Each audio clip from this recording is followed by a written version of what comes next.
Dehradun study point में आप सभी का दोस्तों एक बार फिर से स्वागत है। मैं हूं दोस्तों मोहित सिंह रावत और यूकेएसएससी यूकेपीएससी के जो प्रीवियस ईयर के जो पेपर हैं दोस्तों वो हम आपको डिस्कस करवा रहे हैं। 20वां पेपर दोस्तों आज डिस्कस करवा रहे हैं। इसकी एक अलग से प्लेलिस्ट बनाई है, वहां पर दोस्तों आपको ये सभी पेपर एक साथ भी मिल जाएंगे।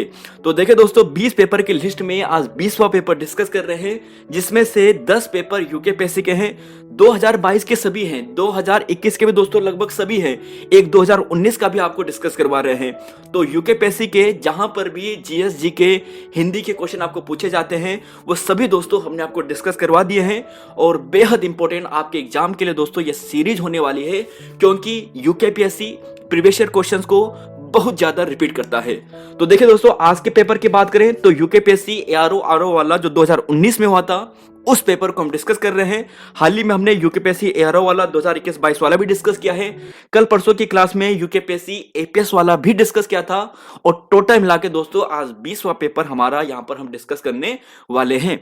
तो शुरुआत करेंगे आज की अपनी क्लास को। बहुत इंपॉर्टेंट दोस्तों आपके लिए क्लास होने वाली है। कंप्लीट 200 क्वेश्चन है, 200 क्वेश्चन को कंप्लीट अटेम्प्ट करना है और अपने नंबर दोस्तों नीचे कमेंट बॉक्स में आपको बताने भी हैं और सभी क्वेश्चन आपको अटेम्प्ट करने हैं। देखिए क्वेश्चन नंबर 1 है और डिस्कस करते हैं। देखिए पूछा गया है, देखिए पहला क्वेश्चन है और पूछा गया है यहां पर करतारपुर साहिब गुरुद्वारा। देखिए दोस्तों यहां से कुछ और फैक्ट भी डिस्कस करेंगे जहां से प्रश्न बन सकते हैं। करतारपुर साहिब गुरुद्वारा कॉरिडोर पश्चिम पंजाब जो पाकिस्तान में है वो किस जिले में स्थित है। देखिए दोस्तों 2019 का पेपर था, उस समय करतारपुर साहिब गुरुद्वारा काफी चर्चा में रहा था और यह बहुत इंपॉर्टेंट प्लेस है एग्जाम की दृष्टि से। तो right answer option number D है, नारोवाल जो पाकिस्तान का यहां पर जिला है वहां पर करतारपुर साहिब था। इंपॉर्टेंट फैक्ट की बात करते हैं। देखिए रावी नदी के तट पर आपको मिलेगा। दूसरा इंपॉर्टेंट फैक्ट यहां पर है गुरु नानक जी का यह जन्म स्थान था। चलेंगे अगले क्वेश्चन पे। क्वेश्चन नंबर 2 है एएफसी। देखिए 2019 एएफसी फुटबॉल का आयोजन किस देश में हुआ था। तो 2019 का पूछा है यहां पे। तो देखिए दोस्तों राइट आंसर आप ध्यान रखिएगा, ऑप्शन नंबर आपको मिलेगा यहां पर बी है, यूएई यहां पर सही है। 2023 का आपको पूछा जाएगा, 2023 का कहां आयोजन होगा। ये कतर में आयोजन होगा। कहां पे होगा, कतर में आयोजन होगा। और ध्यान रखिएगा दोस्तों यहां पर एक इंपॉर्टेंट फैक्ट यहां पर यह है कि एएफसी, बहुत इंपॉर्टेंट प्रश्न है, बहुत इंपॉर्टेंट, एएफसी वुमेन, ध्यान रखिएगा दोस्तों, एएफसी वुमेन 2022 का जो आयोजन है, जो वर्ल्ड कप का आयोजन है, ये इंडिया में कराया गया था। कहां पे कराया गया था, भारत में इसका आयोजन कराया गया था। और सबसे इंपॉर्टेंट बात की बात करें यहां पर तो विन कौन रहा, यहां पर जीता कौन है, तो चीन यहां पर विजेता रहा था। इस प्रश्न को दोस्तों नोट कर लीजिएगा और साथ में दोस्तों इस प्रश्न को भी ध्यान रखिएगा कि इस बार देखिए फुटबॉल वहां पे हुआ है, फीफा वर्ल्ड कप हुआ है। एक प्रश्न 100% फीफा से बनेगा एग्जाम में। देखिए सबसे पहले फीफा की बात करते हैं, कतर 2022 में हुआ है, अर्जेंटीना यहां पे जीता है, फ्रांस यहां पे फाइनल में हारा है। गोल्डन बूट किसे मिला है, केलियन एम्बापे को मिला है जो फ्रांस के खिलाड़ी हैं। दूसरा इंपॉर्टेंट गोल्डन बॉल किसे मिला है, जो मेसी हैं जो अर्जेंटीना के खिलाड़ी हैं उन्हें मिला है। तीसरा देखिए गोल्डन जो ग्लव है ये मिला है एमिलियानो मार्टिनेज को, ये भी अर्जेंटीना के खिलाड़ी है। और सबसे युवा खिलाड़ी की बात करें तो इंजो फर्नांडिस, इन्हें यहां पर मिला है। चलेंगे नेक्स्ट क्वेश्चन पे। क्वेश्चन नंबर 3 है और पूछा गया है, देखिए प्रसिद्ध फिल्म निर्माता मृणाल सेन जिनका निधन 2018 में हुआ था। देखिए दोस्तों ये काफी पुराना हो चुका है। राइट आंसर ऑप्शन डी है, 95 वर्ष इसका सही है। नेक्स्ट क्वेश्चन है इसरो के अध्यक्ष के इसरो कर्मचारियों के नए साल 2019 के संदेश में 2019 के कितने स्पेस मिशन का लक्ष्य रखा है। तो देखिए दोस्तों ये 2019 का था तो करंट अफेयर पुराना हो चुका है, लेकिन ध्यान रखिएगा 32 यहां पर सही है। अब यहां से 2-3 बातें तो आप आराम से समझते हो। जैसे इसरो की बात करते हैं, इसकी स्थापना कब होती है, 1969 में, 15 अगस्त 1969 में इसकी स्थापना होती है। और इसके अध्यक्ष की बात करते हैं तो कौन है इसके अध्यक्ष, इसके अध्यक्ष है दोस्तों एस सोमनाथ जी। इसके वर्तमान में क्या है, इसके वर्तमान में अध्यक्ष हैं। तो एस सोमनाथ जी इसके क्या हैं, अध्यक्ष हैं। अब एक चीज ध्यान रखिएगा दोस्तों, एक है स्काई रूट। ध्यान रखिएगा दोस्तों स्काई रूट ये बताएगा कि इस कंपनी के मालिक कहें या सीईओ कहें वो कौन है। ये भारत की पहली प्राइवेट कंपनी है जिसने रॉकेट लॉन्च किया है, रॉकेट लॉन्च करने वाली भारत की पहली कंपनी है। और ध्यान रखिएगा दोस्तों स्काई रूट की बात करें तो इसके जो डायरेक्टर हैं यानी इसके जो प्रमुख हैं जिसने कंपनी बनाई है वह कौन है। ध्यान रखिएगा ये प्रश्न काफी इंपॉर्टेंट है। और तब तक इस प्रश्न को देख लेते हैं। जैसे एस सोमनाथ यहां पे लिख लेता हूं, आप नीचे कमेंट बॉक्स में से लिखे तब तक एस सोमनाथ। तो एस सोमनाथ क्या है, इसरो के अध्यक्ष है। 1969 में इसकी स्थापना होती है। और स्काई रूट की बात करें दोस्तों तो ध्यान रखिएगा कि यहां पर ध्यान रखिएगा दोस्तों, देखिए स्काई रूट की बात करते हैं तो जून 2018 में इस कंपनी का स्टार्टअप होता है। इंपॉर्टेंट बात यहां पे ध्यान रखना, पवन चंदाना, क्या नाम है, पवन चंदाना। पवन चंदाना दोस्तों बहुत इंपॉर्टेंट व्यक्ति है, इस कंपनी के मालिक हैं, वर्तमान में सीईओ भी है। और नवंबर 2022 में, नवंबर 2022 में इन्होंने अपना जो एक रॉकेट है विक्रम एस दोस्तों इन्होंने लॉन्च किया है, जो हमारे लिए बहुत इंपॉर्टेंट है एग्जाम की दृष्टि से। और मिशन का नाम क्या था? मिशन का नाम दोस्तों प्रारंभ मिशन था, प्रारंभ मिशन। बस दोस्तों केवल इस फैक्ट को ध्यान रखिएगा। चलेंगे नेक्स्ट क्वेश्चन पे। तो देखिए दोस्तों, आई होप आपको याद हो चुके होंगे फैक्ट। ध्यान रखिएगा, स्काई रूट कंपनी की बात कर रहे हैं। इसके जो यहां पर प्रमुख हैं पवन चंदाना है।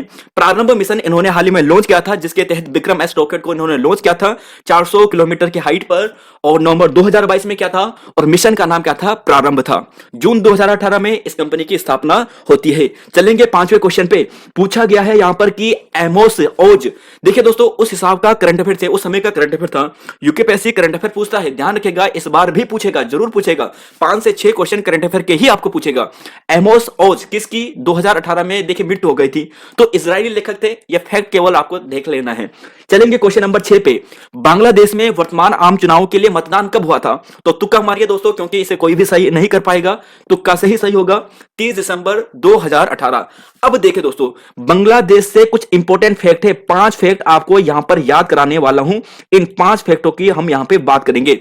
नंबर वन फैक्ट देखिए दोस्तों, नंबर वन फैक्ट ध्यान रखना दोस्तों, फ्रेंडशिप पाइपलाइन। पूछा जाएगा कि जो फ्रेंडशिप पाइपलाइन जो योजना है या बिछाई गई है, किन 2 देशों के बीच में है? बांग्लादेश भारत के बीच में है। दूसरा फैक्ट ध्यान रखिएगा, देखिए मैत्री सुपर थर्मल पावर प्लांट क्या है? मैत्री सुपर थर्मल पावर प्लांट। तो पूछा जाएगा कि ये कहां पर है? देखिए मैत्री super thermal power plant Bharat और बांग्लादेश के बीच में। तीसरा इंपॉर्टेंट देखिए दोस्तों, यहां पर ध्यान रखिएगा कि हाल ही में भारत सरकार द्वारा 2000 बांग्लादेशी जो स्टूडेंट्स हैं उन्हें मुक्ति योद्धा छात्रवृत्ति यहां पर दी गई है। और 51वां यहां पर ध्यान रखिएगा, 51वां जो अंतर्राष्ट्रीय फिल्म महोत्सव है, अंतर्राष्ट्रीय फिल्म महोत्सव। तो देखिए दोस्तों, इसमें जो फोकस कंट्री था वो बांग्लादेश ही था। फोकस कंट्री कौन था? वो बांग्लादेश ही था, बांग्लादेश। तो इस फैक्ट को दोस्तों याद करके चलना है। देखिए दोस्तों, हम ये नहीं कहते कि आपको हम 300 क्वेश्चन देंगे और 300 क्वेश्चन में आपके 40 क्वेश्चन आ जाएंगे, वो शॉर्टकट रूट होता है, हम नहीं करेंगे। हम मेहनत करना जानते हैं, और मेहनत करने के साथ साथ दोस्तों जितना हम यहाँ पे लगन से, जितनी मेहनत से हम काम करते हैं, उसी हिसाब से आपको बता रहे हैं। तो आपको कंप्लीट करना है, शॉर्टकट नहीं अपनाना है, और डिटेल से पढ़ते चलना है। चलेंगे नेक्स्ट क्वेश्चन पे। क्वेश्चन नंबर 7 है, एक ही आपातकालीन नंबर 112 लागू करने वाला प्रथम राज्य कौन सा है? तो ये इंपॉर्टेंट है, हिमाचल प्रदेश यहां पर इसका सही आंसर है। हिमाचल प्रदेश इसका सही आंसर है। नेक्स्ट क्वेश्चन है, किस शहर में जनवरी 2019 में women of India organic festival का आयोजन कराया गया था? तो देखिए दोस्तों, क्वेश्चन नंबर 8 का राइट आंसर है ऑप्शन नंबर सी, चंडीगढ़। यहां पे सही है। और मैं भी सोच रहा था शायद इसके बाद भी हुआ होगा 2022-23 के आसपास, तो कहीं पर ये दूसरा ऑर्गेनिक जो फेस्टिवल है इसके बारे में जानकारी नहीं मिली है। लेकिन हाँ, 2020 का आपको पूछा जाए, 2020 का, तो 2020 का जो आयोजन कराया गया है वो नई दिल्ली में कराया गया है। तो यह भी दोस्तों ध्यान रखिएगा, शायद कोरोना के कारण यह कैंसिल हुआ होगा और उसके बाद इसका आयोजन नहीं कराया गया है। चलेंगे नेक्स्ट क्वेश्चन पे। क्वेश्चन नंबर 9, 10, 11 देखिए पूछा गया है यहां पर, केंद्रीय फिल्म प्रमाणन बोर्ड, देखिए कौन इसके अध्यक्ष है? वर्तमान में भी यही है। कौन है क्वेश्चन नंबर 9 का? तो राइट आंसर है option number D, Prasoon Joshi यहां पर सही है। ऑस्कर 2018 भारतीय परिस्थिति किस फिल्म का नामांकन किया गया था? तो देखिए दोस्तों, इसका आंसर आपको देखना है क्वेश्चन नंबर 10 का, और राइट आंसर है इसका ऑप्शन नंबर यहां पर सी है, न्यूटन का है। यह प्रश्न पूछा जा सकता है क्योंकि ऐसे प्रश्न बन सकते हैं। अब देखिए, ऑस्कर की बात कर रहे हैं तो ऑस्कर से कुछ इंपॉर्टेंट प्रश्न दोस्तों आपको यहां पर पूछूंगा, इसके आंसर आप कमेंट बॉक्स में लिखते जाएगा। देखिए पहला प्रश्न है, बेस्ट फिल्म कौन सी है? नीचे कमेंट बॉक्स में लिखते जाएगा, बेस्ट फिल्म कौन सी है ऑस्कर में? 2022 की बात कर रहे हैं, 2022 ऑस्कर 2022 की हम बात कर रहे हैं। बेस्ट फिल्म के बाद बेस्ट एक्टर की बात कर रहे हैं, बेस्ट एक्टर के बाद यहां पे कर लेते हैं अभिनेत्री की बात कर लेते हैं, अभिनेत्री। ठीक है, बेस्ट एक्टर या बेस्ट अभिनेता, बेस्ट अभिनेत्री और डायरेक्टर। इन चारों का आंसर आप नीचे कमेंट बॉक्स में लिखिए। तो सबसे पहले बेस्ट फिल्म कौन सी है? तो बेस्ट फिल्म का नाम है कोडा। क्या नाम है? कोडा। तो बेस्ट फिल्म दोस्तों ध्यान रखिएगा, कोडा है। सियान हेडर इसके डायरेक्टर थे। बेस्ट एक्टर कौन है? बेस्ट एक्टर की बात करें तो ध्यान रखिएगा दोस्तों, विल स्मिथ है। ध्यान रखिएगा, ऑस्ट्रेलिया का एक खिलाड़ी है ना स्मिथ, तो विल स्मिथ बेस्ट एक्टर है। बेस्ट अभिनेत्री का अवार्ड किसे मिला है 2018 में? वो मिला है जेसिका चेस्टन को। जेसिका चेस्टन को, जेसिका चेस्टन, जेसिका चेस्टन। तो जेसिका चेस्टन को दोस्तों 2022 का सर्वश्रेष्ठ अभिनेत्री का अवार्ड यहां पे मिला है ऑस्कर में। और बेस्ट डायरेक्टर की बात करें तो देखिए दोस्तों, ये बहुत इंपॉर्टेंट है, एक प्रश्न ये बनेगा। इनका नाम दोस्तों क्या है? इनका नाम है दोस्तों, ध्यान रखिएगा, जैन कैंपियन। ध्यान रखिएगा, यहां पे लिख लेता हूं मैं, जैन कैंपियन, जैन कैंपियन। शायद आपको सांप ना दिखे, लेकिन मैं आपको पढ़ के बता देता हूं। जैन कैंपियन है, इन्होंने एक फिल्म डायरेक्ट की थी। फिल्म का नाम था, ध्यान रखिएगा, द पावर ऑफ डॉग। और द पावर ऑफ डॉग को 2022 का जो बाफ्टा अवार्ड है, वो सर्वश्रेष्ठ फिल्म का अवार्ड भी दिया गया है। चलेंगे नेक्स्ट क्वेश्चन पे। राइट आंसर आपको मिल गया है 1 जुलाई 2017। जीएसटी 1 जुलाई 2017। सबसे पहला राज्य भारत का कौन है? असम है। पहला देश कौन है? फ्रांस है। चलेंगे नेक्स्ट क्वेश्चन पे, क्वेश्चन नंबर 12। मिशन इंद्रधनुष किससे संबंधित है? तो मिशन इंद्रधनुष, तो देखिए दोस्तों, मिशन इंद्रधनुष है ऑप्शन नंबर सी, प्रतिरक्षण से है। प्रतिरक्षण यानी टीकाकरण से संबंधित है। चलेंगे अगले क्वेश्चन पे, 13वां है। भारत की पहली बुलेट ट्रेन किन दो शहरों के बीच में चलेगी? तो देखिए इसका सही आंसर आपको मिलेगा ऑप्शन नंबर, जी हाँ दोस्तों, ये मिलेगा अहमदाबाद और मुंबई के बीच में। ऑप्शन सी ये सही है। जापान की सहायता से हम इसे क्या कर रहे हैं? बना रहे हैं। चलेंगे अगले क्वेश्चन पे, क्वेश्चन नंबर 14 है। राष्ट्रीय मतदाता दिवस किस दिन को मनाया जाता है? क्वेश्चन नंबर यहां पर है दोस्तों, काफी अच्छा है। और राष्ट्रीय मतदाता दिवस, तो राष्ट्रीय मतदाता दिवस मनाया जाता है, ऑप्शन बी है, 25 जनवरी को मनाया जाता है। और थीम देखिए दोस्तों, ध्यान रखिएगा दोस्तों, थीम आपको याद करनी है इस बार की जो 2023 में है, no voter to be left behind. No voter to be left behind. कोई भी जो मतदाता है, जो मतदान करने वाला है, वो पीछे ना छूटे, सभी आगे आए, वोट करें। चलेंगे अगले क्वेश्चन पे, क्वेश्चन नंबर यहां पर देखिए, यहां पर चलते हैं 15 से लेकर 19 तक। अब देखिए दोस्तों, अच्छे प्रश्न हैं, जरूर बनेंगे एग्जाम में यहां से प्रश्न। देखिए 15वां पूछा है कि कौन भारतीय रिजर्व बैंक के गवर्नर नहीं रहे हैं? अच्छा प्रश्न है ये, प्रश्न यूकेपीएससी 2-3 बार रिपीट कर चुका है। तो यहां पर बात करें कि भारतीय रिजर्व बैंक के गवर्नर नहीं रहे हैं, तो देखिए दोस्तों, मनमोहन सिंह जी भी थे, बिमल जालन भी थे, उर्जित पटेल भी जी थे, मोंटेक्सिया अहलूवालिया ये भारतीय रिजर्व बैंक के गवर्नर नहीं थे। ये प्रमुख अर्थशास्त्री जरूर हुए हैं, लेकिन गवर्नर नहीं थे। चलेंगे अगले क्वेश्चन पे, यहां पर क्वेश्चन नंबर 16 है।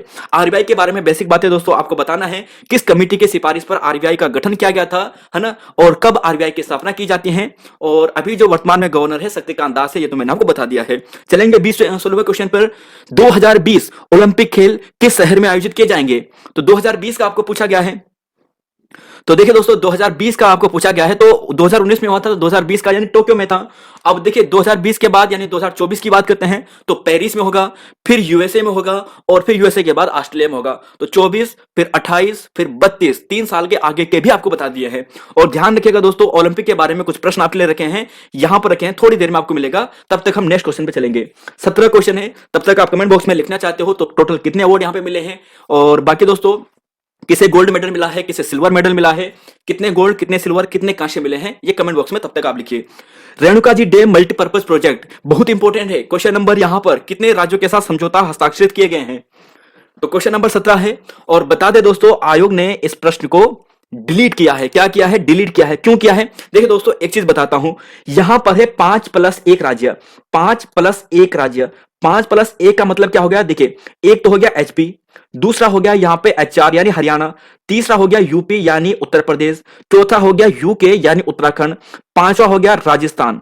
अब ये 5 तो राज्य हो गए हैं, हरियाणा, हिमाचल प्रदेश, उत्तर प्रदेश, उत्तराखंड, राजस्थान, प्लस एक दिल्ली भी है। तो देखिए दोस्तों, 5 राज्य हैं, एक यहां पर केंद्र शासित प्रदेश है, तो 5+1 6 है। यानी यहां पर ऑप्शन डी होना था, लेकिन नहीं माना, क्योंकि दिल्ली क्या है? केंद्र शासित प्रदेश है। यह फैक्ट हो गया क्लियर। दूसरा इंपॉर्टेंट पॉइंट देखिए, किस नदी पर है? गिरि नदी पर है। जो है ना, बोलते हैं ना कि जो यहां पर है जो यमुना की सहायक नदी है। यमुना की सहायक नदी कौन है? कौन सी ट्री थी वो? कि कौन सी आसनगिरी नदी पर, कौन सी कुछ ऐसा था, मुझे ध्यान नहीं आ रहा है। रेणुका डैम जो यहाँ पर बात करें तो वो गिरी नदी पर है जो यमुना के सहायक है। आसनगिरी कुछ यहाँ पर पता नहीं, भूल रहा हूं। तो देखिए रेणुका डैम मल्टीपर्पज प्रोजेक्ट गिरी नदी पर है जो यमुना की सहायक नदी है। और आप तब तक कमेंट बॉक्स में उस ट्रिक को लिखिएगा कि रेणुका डैम गिरी नदी पर है, हिमाचल प्रदेश में है। और बात करें दोस्तों तो यह कहां पर है, गिरी नदी पर जो यमुना की सहायक नदी पर है। तो यहां पर इस बात को ध्यान रखिएगा, हिमाचल प्रदेश में आपको मिलेगा।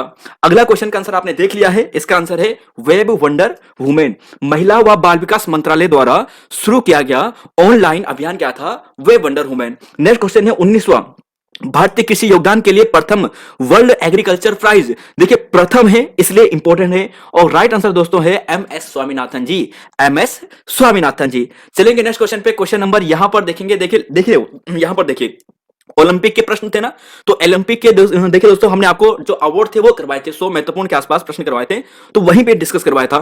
टोक्यो ओलंपिक के बारे में देखते हैं। सिल्वर मेडल कितनों ने जीता है, तो 2 ने जीता है। व्याख्या देखिए बस, टोटल मेडल 7 जीते हैं, 1 गोल्ड, 2 सिल्वर, 4 ब्रॉन्ज। सबसे ज्यादा यूएसए ने जीते हैं, फिर चीन ने जीते हैं। भारत की रैंक 48 है। नीरज चोपड़ा ने भाला फेंक में 87.5 मीटर फेंककर गोल्ड मेडल हासिल किया था। सिल्वर में मीराबाई चानू ने वेटलिफ्टिंग में और रवि कुमार दहिया ने कुश्ती में जीता था। मैरी कॉम और मनप्रीत समारोह के ध्वजवाहक थे। और यहीं पर बात करें जो समापन समारोह होता है उसमें बजरंग पुनिया क्या होते हैं, मुख्य जो ध्वजवाहक होते हैं वो होते हैं भारत की ओर से। और जुलाई से लेकर 8 अगस्त 2021 तक ये चला था। चलेंगे अगले क्वेश्चन पे, लेकिन उससे पहले इस फैक्ट को भी देख लीजिए। अगर यहीं पर पैरालंपिक की बात करते हैं तो पैरालंपिक में भारत ने टोटल 19 पदक जीते हैं। और 19 पदक में से दोस्तों ये ध्यान रखिएगा कि यहां पर 5 गोल्ड है, 5 8 6 ये इसका क्रम है, ठीक है, 5 8 6 ये इसका क्रम है। टोटल 19 पदक है। और टोक्यो ओलंपिक में जो पैरालंपिक था, मरियप्पन थंगावेलु ये क्या थे, ये क्या थे, ध्वजवाहक थे। चलेंगे अगले क्वेश्चन पे, 20 से लेकर 23 तक किसे यूनिसेफ द्वारा भारत की पहली यूथ एम्बेसडर बनाया गया है। यह भी दोस्तों इंपॉर्टेंट प्रश्न है, भारत की पहली है तो यूनिसेफ के द्वारा भारत की पहली जो यूथ एम्बेसडर है वो किसे बनाया गया है, ये आपको बताना है। तो बताइएगा इसका सही आंसर आपको क्या मिलने वाला है, बताइएगा दोस्तों राइट आंसर क्वेश्चन नंबर 20 का। तो राइट आंसर की बात करें दोस्तों तो इसका आपको क्या मिलने वाला है। तो देखिए दोस्तों सबसे पहले तो इसका राइट ध्यान रखेगा कि अगर बात करें इसका सही आंसर आपको मिलेगा ऑप्शन ए, हिमा दास को बनाया गया था। अब यहां पर यूनिसेफ आया है ना, तो यूनिसेफ की ध्यान रखना कुछ फैक्ट है। यूनिसेफ यूनिसेफ क्या इंपॉर्टेंट फैक्ट है। पहला इंपॉर्टेंट फैक्ट दोस्तों ध्यान रखेगा कि 11 दिसंबर 1946 को इसकी स्थापना होती है। 11 दिसंबर 1946 को इसकी स्थापना होती है, न्यूयॉर्क में इसकी स्थापना होती है। और हेडक्वार्टर दोस्तों इसका कहां पर है, न्यूयॉर्क में ही है। इस फैक्ट को दोस्तों ध्यान रखिएगा, यह बेहद इंपॉर्टेंट है आने वाले एग्जाम की दृष्टि से, क्योंकि यूनिसेफ जो यूएन के संगठन है ना, बार बार पूछे जाते हैं, चाहे यूएनडीपी हो, न्यूयॉर्क वाला हो, पेरिस वाला हो, चाहे जिनेवा वाला हो, ये पूछे जाते हैं। चलेंगे अगले क्वेश्चन पे, 21वां है, राष्ट्रीय विज्ञान दिवस कब मनाया जाता है। तो देखिए दोस्तों यह मनाया जाता है ऑप्शन सी, 28 फरवरी को मनाया जाता है। एक प्रश्न दोस्तों आपको देता हूं, किसकी जयंती पर यानी किसको ट्रिब्यूट करने के लिए राष्ट्रीय विज्ञान दिवस हम मनाते हैं, कमेंट बॉक्स में नीचे लिखिएगा। क्वेश्चन नंबर 22 पे चलते हैं, कौन उत्तराखंड के राज्यपाल नहीं रहे हैं। तो उत्तराखंड के राज्यपाल निम्न में से कौन नहीं थे। तो right answer option number B है, नित्यानंद स्वामी जी है। ऑप्शन नंबर यहां पर बी सही है। देखिए दोस्तों राज्य के पहले जो राज्यपाल थे वो सुरजीत सिंह बरनाला जी थे, जो हमारे जब उत्तराखंड का गठन होता है तब से लेकर कब तक, यानी 9 नवंबर से लेकर 9 नवंबर 2000 से लेकर कब तक, देखिए 7/1/2003 तक ये इनका कार्यकाल होता है। फिर दूसरे नंबर पर बनते हैं अग्रवाल जी, सुदर्शन अग्रवाल जी, सुदर्शन अग्रवाल जी। अब देखिए दोस्तों सुदर्शन अग्रवाल जी से फैक्ट आपको ये ध्यान रखना है कि ये इनका कार्यकाल सबसे ज्यादा भी है। सुदर्शन अग्रवाल जी की बात करें तो ये 8 तारीख से 8/1/2003 से लेकर सीधा बात करें तो 10/2007 यानी 2007 तक इनका कार्यकाल रहता है, कंप्लीट 5 साल का कार्यकाल रहता है। तीसरे नंबर पर आते हैं BL जोशी, जो 2007 की बात करेंगे, 2007 से लेकर 2000 अगर बात करें 2009 तक, यानी ये तक। देखिए दोस्तों कुछ का याद करना आपको जरूरी है, शुरुआत के 3 याद कर दीजिएगा। और जो इंपॉर्टेंट है जैसे मार्गारेट अग्रवाल जी की बात करते हैं तो देखिए दोस्तों चौथे नंबर की होती है, पहली महिला राज्यपाल होती है। और दूसरा इंपॉर्टेंट है कि 2009 से लेकर 2012 तक इनका कार्यकाल होता है। चलेंगे अगले क्वेश्चन पे, 23वां है कि ग्लोबल सोलर काउंसिल के पहला भारतीय अध्यक्ष कौन बना है। देखिए ऑप्शन नंबर डी यहां पे सही होगा, प्रणव आर मेहता वर्तमान में भी यही है। चलेंगे अगले क्वेश्चन पे। 24वां पूछा है, यूनिवर्सल बेसिक इनकम लागू करने वाला पहला राज्य कौन बना है? बहुत इंपॉर्टेंट प्रश्न है दोस्तों। जब उन्होंने ये लॉन्च किया था ना तो काफी चर्चा में रहा था, सभी जगह ये नारे लगे थे कि ऐसा ही करो ऐसा ही करो। तो देखिए दोस्तों क्वेश्चन नंबर 24 है बेसिक यूनिवर्सल बेसिक इनकम। तो क्वेश्चन नंबर राइट है, ऑप्शन नंबर यहां पर दोस्तों आपको मिलेगा बी, सिक्किम मिलेगा। क्या मिलेगा? सिक्किम मिलेगा। और देखिए दोस्तों सिक्किम से आपको क्या क्या फैक्ट ध्यान रखने हैं जरा बताइएगा। सिक्किम, देखिए सिक्किम की बात करते हैं, इनके गवर्नर कौन है, इनके सीएम कौन है, इनका नाम नीचे कमेंट बॉक्स में बताइएगा जरा। तो देखिए दोस्तों सीएम की बात करते हैं तो इनका नाम है प्रेम सिंह तमांग, प्रेम सिंह तमांग। और यहीं पर दोस्तों अगर हम इनके गवर्नर की बात करें तो गंगा प्रसाद जी हैं। कौन है? गंगा प्रसाद जी। तो यहां पर दोस्तों ये हो गया है 1975 में इसका गठन होता है, यानी जो भारत में शामिल होता है। चलेंगे अगले क्वेश्चन पे। क्वेश्चन नंबर है 25, भारत किस राज्य में गंगा जल प्रोजेक्ट शुरू किया है? तो गंगा जल प्रोजेक्ट की बात करते हैं दोस्तों, ऑप्शन नंबर आपको सी मिलेगा, यानी उत्तर प्रदेश मिलेगा। और भारतीय पेनोरमा फिल्म उत्सव 2019 किस शहर में आयोजन कराया गया था? तो राइट आंसर है दोस्तों ऑप्शन नंबर बी, नई दिल्ली यहां पर सही है। चलेंगे अगले क्वेश्चन पे। 2.5 दिन का झोपड़ा, क्वेश्चन नंबर 27 है, 2.5 दिन का झोपड़ा का निर्माण किसने करवाया था? तो राइट आंसर है दोस्तों ऑप्शन बी, कुतुबुद्दीन ऐबक ने करवाया था। लाख बख्श, पील बख्श इसे कहा जाता था। और बात करें कुतुबुद्दीन ऐबक के शासनकाल में राजधानी कहां थी, यह बताना है। क्वेश्चन नंबर 28 है, कुतुबुद्दीन के शासनकाल में राजधानी कहां थी? तो राइट आंसर, तो देखिए दोस्तों आयोग ने इस प्रश्न को डिलीट किया है। डिलीट क्यों किया है जरा आप बता सकते हैं क्यों किया है? रीजन बताता हूं। देखिए दोस्तों जब कुतुबुद्दीन गद्दी पर बैठता है तो उस समय वो दिल्ली का शासक रहता है। कहां का रहता है? दिल्ली का शासक रहता है। लेकिन जब वो दिल्ली का शासक बन जाता है उसके कुछ समय बाद वो लाहौर क्या करता है? अपनी राजधानी स्थानांतरित करता है। परंतु जब डिलीट इसलिए किया ना, देखिए डिलीट, ठीक है, डिलीट इसलिए क्या, क्योंकि पहले इसकी राजधानी दिल्ली फिर लाहौर, दो दो यहां पर ऑप्शन में है इसलिए गलत हो गया है। वैसे ये राजधानी अपनी लाहौर ले जाता है और लाहौर से फिर दिल्ली राजधानी कौन लाता है? ये लाता है दोस्तों इल्तुतमिश। इल्तुतमिश प्रश्न बन चुका है कि कौन राजधानी यानी अपनी स्थानांतरित लाहौर से दिल्ली करता है? तो इल्तुतमिश करता है। चलेंगे अगले क्वेश्चन पे। क्वेश्चन नंबर 29 है, देखिए दोस्तों कुव्वतुल इस्लाम मस्जिद इसने कुतुबुद्दीन ऐबक ने बनवाई थी और चौगान खेलते हुए यानी पोलो खेलते हुए इसकी मृत्यु हुई थी कुतुबुद्दीन ऐबक की 1210 ईस्वी में। चलेंगे अगले क्वेश्चन पे, किसके शासनकाल में रामचरितमानस की रचना की थी? तो तुलसीदास जी ने रामचरितमानस की रचना अकबर के काल में की थी। अमीर खुसरो संगीतकार थे। देखिए अमीर खुसरो से प्रश्न बनते हैं, है ना। नूर सिपिहर इनकी एक प्रसिद्ध पुस्तक है, बहुत प्रसिद्ध पुस्तकें हैं इनकी। तो अमीर खुसरो क्या थे? अमीर खुसरो ये सभी थे, सूफी संत भी थे, फारसी हिंदी लेखक के भी थे और इतिहासकार एवं विद्वान भी थे। क्वेश्चन नंबर 31, बंगाल शासन के प्रथम गवर्नर जनरल कौन थे? तो क्वेश्चन नंबर यहां पर है, बताएगा। क्वेश्चन नंबर यहां पर है 31 का राइट आंसर आपको देखना है। तो क्वेश्चन नंबर 31 राइट आंसर आपको देखना है। तो देखिए दोस्तों राइट आंसर है ऑप्शन नंबर सी, यानी वारेन हेस्टिंग यहां पे सही है। अब देखिए दोस्तों इसी के काल में, देखिए जब ये वारेन हेस्टिंग यहां पे बंगाल का गवर्नर जनरल था ना, इसी के काल में क्या होता है, जो यहां पर जो मुगल पे ना, देखिए वारेन हेस्टिंग, यहां पे एक इंपॉर्टेंट फैक्ट लिख लेता हूं मैं। देखिए 1764 क्या होता है, देखिए मैं एक चीज यहां पे आपको क्लियर करता हूं। देखिए 1764 में होता है बक्सर का युद्ध, बक्सर का युद्ध, ठीक है। फिर 1765 में क्या होता है? 1765 में होता है यहां पर संधि, इलाहाबाद की प्रथम संधि, इलाहाबाद की संधि। अब इलाहाबाद की संधि होने के बाद जो यहां पर मुगल राजा होता है शाह आलम द्वितीय, वो क्या करता है? 26 लाख रुपए, ध्यान रखिएगा दोस्तों ये प्रश्न बन चुका है, पिछली क्लास में डिस्कस किया था। 26 लाख रुपए क्या देता है? वार्षिक, देखो वार्षिक रूप से क्या दे देते हैं?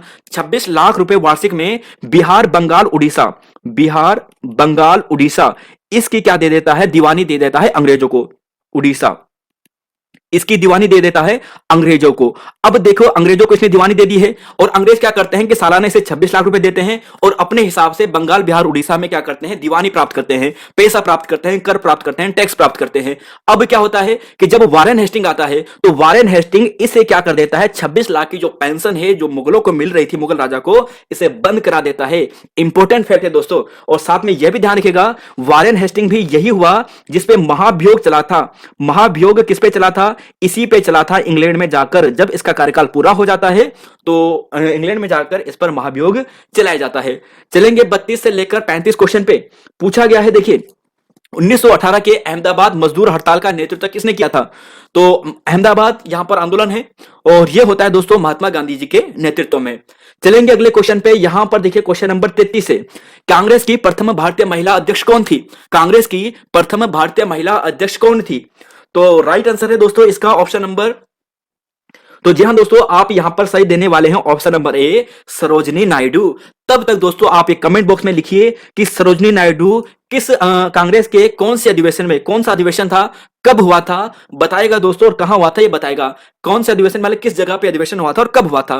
क्वेश्चन नंबर ए का। तब तक एनिवेशन की बात करते हैं। देखिए एनिवेशन की बात करें तो 1917 की बात है, 1917 की बात है, कलकत्ता अधिवेशन है और प्रथम महिला अध्यक्ष होती है, प्रथम महिला अध्यक्ष होती है कांग्रेस की। ठीक है, फिर आते हैं सरोजिनी नायडू जी की। सरोजिनी नायडू जी की बात करते हैं तो यहां पर ये 1925 के अधिवेशन में, 1925 के अधिवेशन में, और ध्यान रखिएगा दोस्तों ये होता है कानपुर का अधिवेशन, कानपुर अधिवेशन, कानपुर अधिवेशन में 1925 के जो यहां पर हमारी जो श्रीमती सरोजिनी नायडू जी हैं, इनका क्या होता है, इन्हें क्या होता है, अध्यक्ष बनती है कांग्रेस की। बाकी दोस्तों महात्मा गांधी जी की बात करते हैं तो महात्मा गांधी जी कब बनते हैं? 1924 में बनते हैं, 1924 बेलगाम में, बेलगांव में। ठीक है, तो बेलगांव में क्या बनते हैं कि ये अध्यक्ष बनते हैं। और इसके अलावा सबसे पहले देखिए 1901 का जो कांग्रेस का अधिवेशन होता है, जिसके अध्यक्ष कौन होते हैं जरा बताएगा? दिनशा एडुवी, ध्यान रखने का, दिनशा एडुवी, एडुल्वी वाचा। देखिए दोस्तों जो 1901 का अधिवेशन होता है, जो कहां पर होता है, ये होता है कलकत्ता में, कलकत्ता में, कलकत्ता का अधिवेशन होता है। इसमें गांधी जी पहली बार यहां पर भाग लेते हैं। ऐसा प्रश्न एग्जाम में बन चुका है। अगले क्वेश्चन पे चलेंगे। 34 का आंसर आपने देख लिया है, कार्ल मार्क्स दोस्तों यह है। और कार्ल मार्क्स से कल की जो पिछली क्लास थी वहीं पर आपको डिस्कस कराया था। कार्ल मार्क्स से एक चीज आपको ध्यान रखना है, कार्ल मार्क्स इसने एक पुस्तक लिखी है जिसका नाम क्या है? Das Kapital, Das Kapital, Das Kapital जो पुस्तक है वो कार्ल मार्क्स ने लिखी है। बार बार प्रश्न बनता है उदारवाद का सिद्धांत, तो उदारवाद का सिद्धांत दोस्तों मतलब होता है व्यक्तिगत स्वतंत्रता से। चलेंगे अगले क्वेश्चन पे लेकर, यहां पर देखिए 36 से लेकर 38 तक।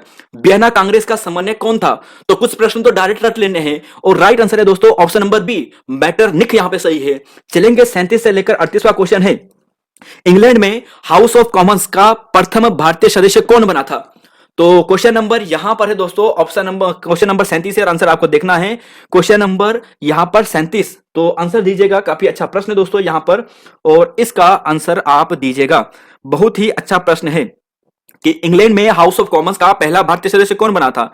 तो राइट आंसर दोस्तों है दादा भाई नेरोजी, और the poverty and British rule in India, कुछ ऐसे उन्होंने एक पुस्तक लिखी थी जिसमें 20 रुपए उन्होंने आय अपनी बताई, पूरे भारत की बताई थी।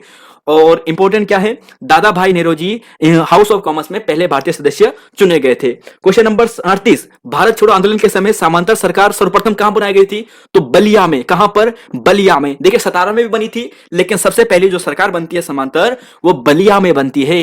कहां पे बनती है? बलिया में बनती है। चलेंगे 39 से लेकर 43, सेतु बंध की रचना किसने की है? सेतु बंध, तो सेतु बंध की रचना दोस्तों वह की है, सोचिएगा।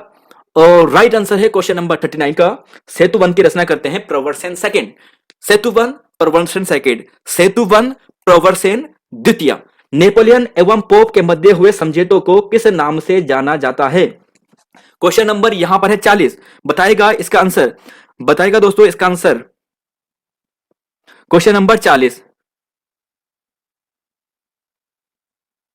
तो देखिए दोस्तों अगर इसके आंसर की बात करें तो आपको मिलेगा ऑप्शन नंबर यहां पर मिलेगा कानकोर्डट। और देखिए जब नेपोलियन की बात आ रही है ना, तो नेपोलियन से एक बहुत इंपॉर्टेंट प्रश्न आता है, वो आता है वाटरलू का युद्ध। वाटरलू का युद्ध पूछा जाता है कि वाटरलू का युद्ध कब हुआ था? तो यह होता है 1815 में। ऐसा प्रश्न दोस्तों कई बार आ चुका है, जून 1815 में यह युद्ध होता है, ध्यान रखिएगा। चलेंगे अगले क्वेश्चन पे। क्वेश्चन नंबर यहां पर है भीमबेटका की शिलाश्रय, ये कहां पर स्थित है? तो भीमबेटका की शिलाश्रय ये मध्य प्रदेश में स्थित है और सबसे प्राचीन शिलाश्रय में यह है और बहुत इंपॉर्टेंट है दोस्तों। भीमबेटका का रॉक आर्ट किसने लिखी है? यशोधर मठपाल जी ने लिखी है। भीमबेटका का रॉक आर्ट यशोधर मठपाल जी ने एक पुस्तक लिखी है। चलेंगे अगले क्वेश्चन पे 42 से पुष्यमित्र शुंग द्वारा 2 अश्वमेध यज्ञ किए जाने की जानकारी किस अभिलेख से मिलती है, किस लेख से मिलती है? इस प्रश्न को भी दोस्तों रिपीटेड प्रश्न है कई बार, और आंसर है इसका ऑप्शन नंबर डी, अयोध्या अभिलेख। ध्यान रखिएगा, पुष्यमित्र शुंग द्वारा 2 अश्वमेध यज्ञ कराने की जानकारी अयोध्या अभिलेख से हमें प्राप्त होती है। चलेंगे 43वां क्वेश्चन है, फ्रांस के बुर्बो वंश का स्थापना किसने की थी? तो फ्रांस में बुर्बो वंश की स्थापना हेनरी चतुर्थ ने की थी। चलेंगे नेक्स्ट क्वेश्चन पे। देखिए दोस्तों, टोटल 200 क्वेश्चन अटेंड करने हैं। 200 क्वेश्चन में से लगभग 15-16 क्वेश्चन ऐसे हैं जो किसके हैं, थोड़ा प्रशासनिक शब्दावली के हैं, और 2-4 पुराने करंट अफेयर का है जो हमारे लिए भी इंपॉर्टेंट नहीं है। लेकिन बाकी 180 क्वेश्चन आपके लिए इंपॉर्टेंट है, बेहद इंपॉर्टेंट है। लास्ट जजमेंट के चित्रकार कौन है? क्वेश्चन नंबर यहां पर है 44। तो बताइएगा इसका आंसर। देखिए दोस्तों, परसों मतलब हम बात करें जो हमारी 1000 वाली सीरीज थी ना, तो वहां पर हमने आपको जो वर्ल्ड हिस्ट्री के क्वेश्चन थे, जो टॉप 30 क्वेश्चन थे, वहां पर करवाए थे, व्याख्या सहित करवाए थे और फैक्ट सहित डिस्कस करवाए थे। तो वहां पर इन तीनों के बारे में भी बताया था। तो यहां पर हम थोड़ा बहुत देखेंगे क्योंकि हमें जल्दी जल्दी कंप्लीट करना है। लास्ट जजमेंट पुस्तक के चित्रकार है माइकल एंजेलो। कौन है? Michael Angelo. और लियोनार्डो दा विंची की बात करें तो ये लास्ट सपर है, कंफ्यूज मत कर देना दोस्तों। लास्ट सपर, देखिए मोनालिसा तो सभी जानते हैं कि लियोनार्डो दा विंची ने लिखी है। लास्ट सफर भी जो पुस्तक जो रचना है, पेंटिंग है, वो लियोनार्डो दा विंची की है। लास्ट सफर विंची की है और लास्ट जजमेंट माइकल एंजेलो की है। चलेंगे अगले क्वेश्चन पे। 45वां है, आधुनिक काल का चाणक्य किसे कहा जाता है? तो आधुनिक काल का चाणक्य कहते हैं मैकियावेली को। किसे कहते हैं? मैकियावेली को। चलेंगे अगले क्वेश्चन पे। क्वेश्चन नंबर 46 है, नाइबे मुमलिकात का पद किसके शासन काल में सृजित किया गया था? नायाब ए मुमलिकात का जो पद था, यह दोस्तों बहराम शाह के शासनकाल में सृजित किया गया था। ऑप्शन सी यहां पर सही है। चलेंगे अगले क्वेश्चन पे। 47 से 2001 से 2011 के मध्य भारत में निम्नलिखित प्रदेशों में से किस प्रदेश में न्यूनतम जनसंख्या वृद्धि दर्ज की गई है? न्यूनतम जनसंख्या वृद्धि दर्ज की गई है। क्वेश्चन नंबर 47 है। तो राइट आंसर दोस्तों आप समझ चुके होंगे, ऑप्शन नंबर, जी हां दोस्तों, ऑप्शन नंबर ए सही है, नागालैंड है। और नागालैंड दोस्तों एकमात्र ऐसा जनपद भी बना है जहां पर जनसंख्या ऋणात्मक में है, माइनस में है दोस्तों, माइनस 0.6% है, माइनस 0.6% है। तो नागालैंड यहां पर है। अब देखिए दोस्तों, जनसंख्या वृद्धि दर की बात करते हैं तो भारत की जनसंख्या वृद्धि दर कितनी है? जरा बताइएगा, कमेंट बॉक्स में लिखेगा कि वृद्धि दर भारत की जनसंख्या कितनी है, और हो सके तो उत्तराखंड की भी आप नीचे कमेंट बॉक्स में एक साथ लिखिए। इंडिया की इतनी है, यूके की इतनी है। देखिए अब मैं तब तक कुछ और लिखता हूं यहां पे। देखिए अगर बात करें जनसंख्या वृद्धि दर की, सबसे कम, देखिए सबसे कम, तो सबसे कम आता है नागालैंड। दूसरा स्थान दोस्तों नागालैंड के बाद आपको मिलेगा यहां पर केरल, और तीसरा स्थान दोस्तों आपको मिलेगा गोवा। तो 3 सबसे नीचे वाले ये हैं, नागालैंड, केरल, गोवा। ठीक है, अब देखिए सबसे ज्यादा की बात करते हैं। सबसे ज्यादा, तो सबसे ज्यादा तो दोस्तों एकमात्र आप समझ चुके होंगे, सबसे ज्यादा की बात करें जनसंख्या वृद्धि दर में, नहीं समझे होंगे आप, गलत जा रहे होंगे।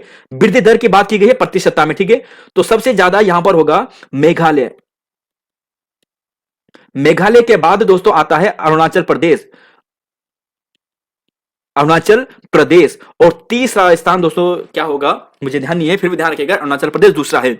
जनसंख्या वृद्धि दर 17.7%। चलेंगे नेक्स्ट क्वेश्चन पे। 48वां है, पूछा गया है संयुक्त राज्य अमेरिका में निम्नलिखित राज्यों में कौन बसंतकालीन गेहूं के लिए प्रसिद्ध है? तो राइट आंसर है दोस्तों ऑप्शन ए, डकोटा है, उत्तरी डकोटा है। चलेंगे अगले क्वेश्चन पे। देखिए क्वेश्चन नंबर 49 से लेकर क्वेश्चन नंबर है 51 तक। हिमालय की निम्नलिखित प्रमुख श्रेणियों में पीर पंजाल श्रेणी को किस श्रेणी में स्थित है? देखिए पीर पंजाल श्रेणी किस श्रेणी में स्थित है आपको देखना है। तो क्वेश्चन नंबर 49 का आपको दोस्तों सही आंसर देखना है। तो बताएगा क्वेश्चन नंबर 49 का सही आंसर क्या होने वाला है।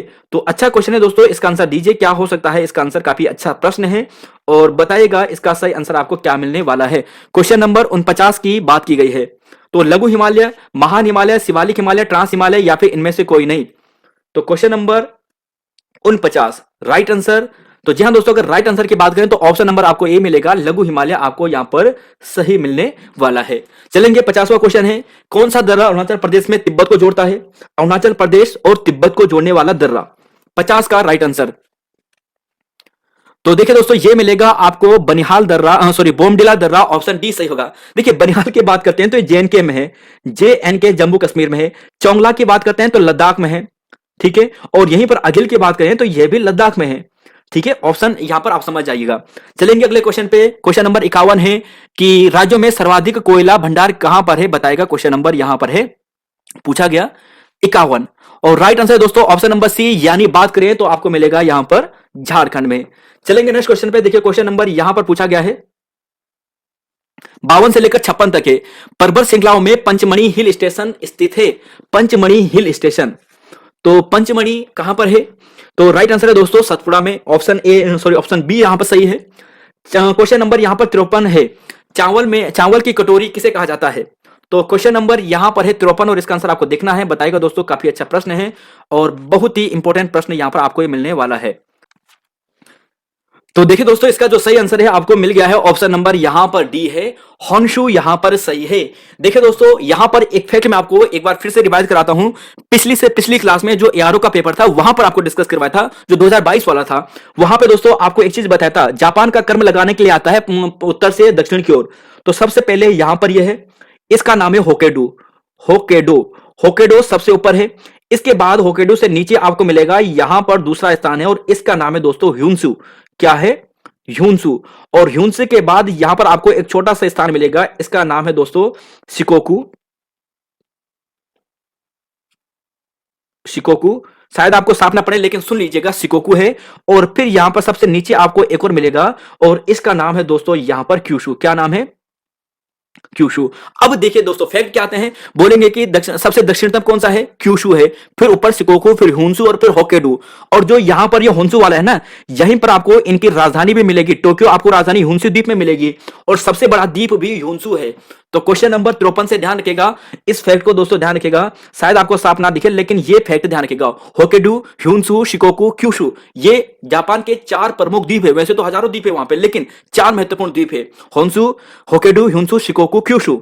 और सबसे ऊपर होक्काइडो, फिर नीचे ह्यूनसू, फिर शिकोकू, फिर नीचे क्यूशू। सबसे बड़ा है ह्यूनसू और राजधानी टोक्यो आपको यहीं पे मिलेगी। और इंपॉर्टेंट बात, जो नागासाकी है और जो हिरोशिमा है वो भी यहीं आपको।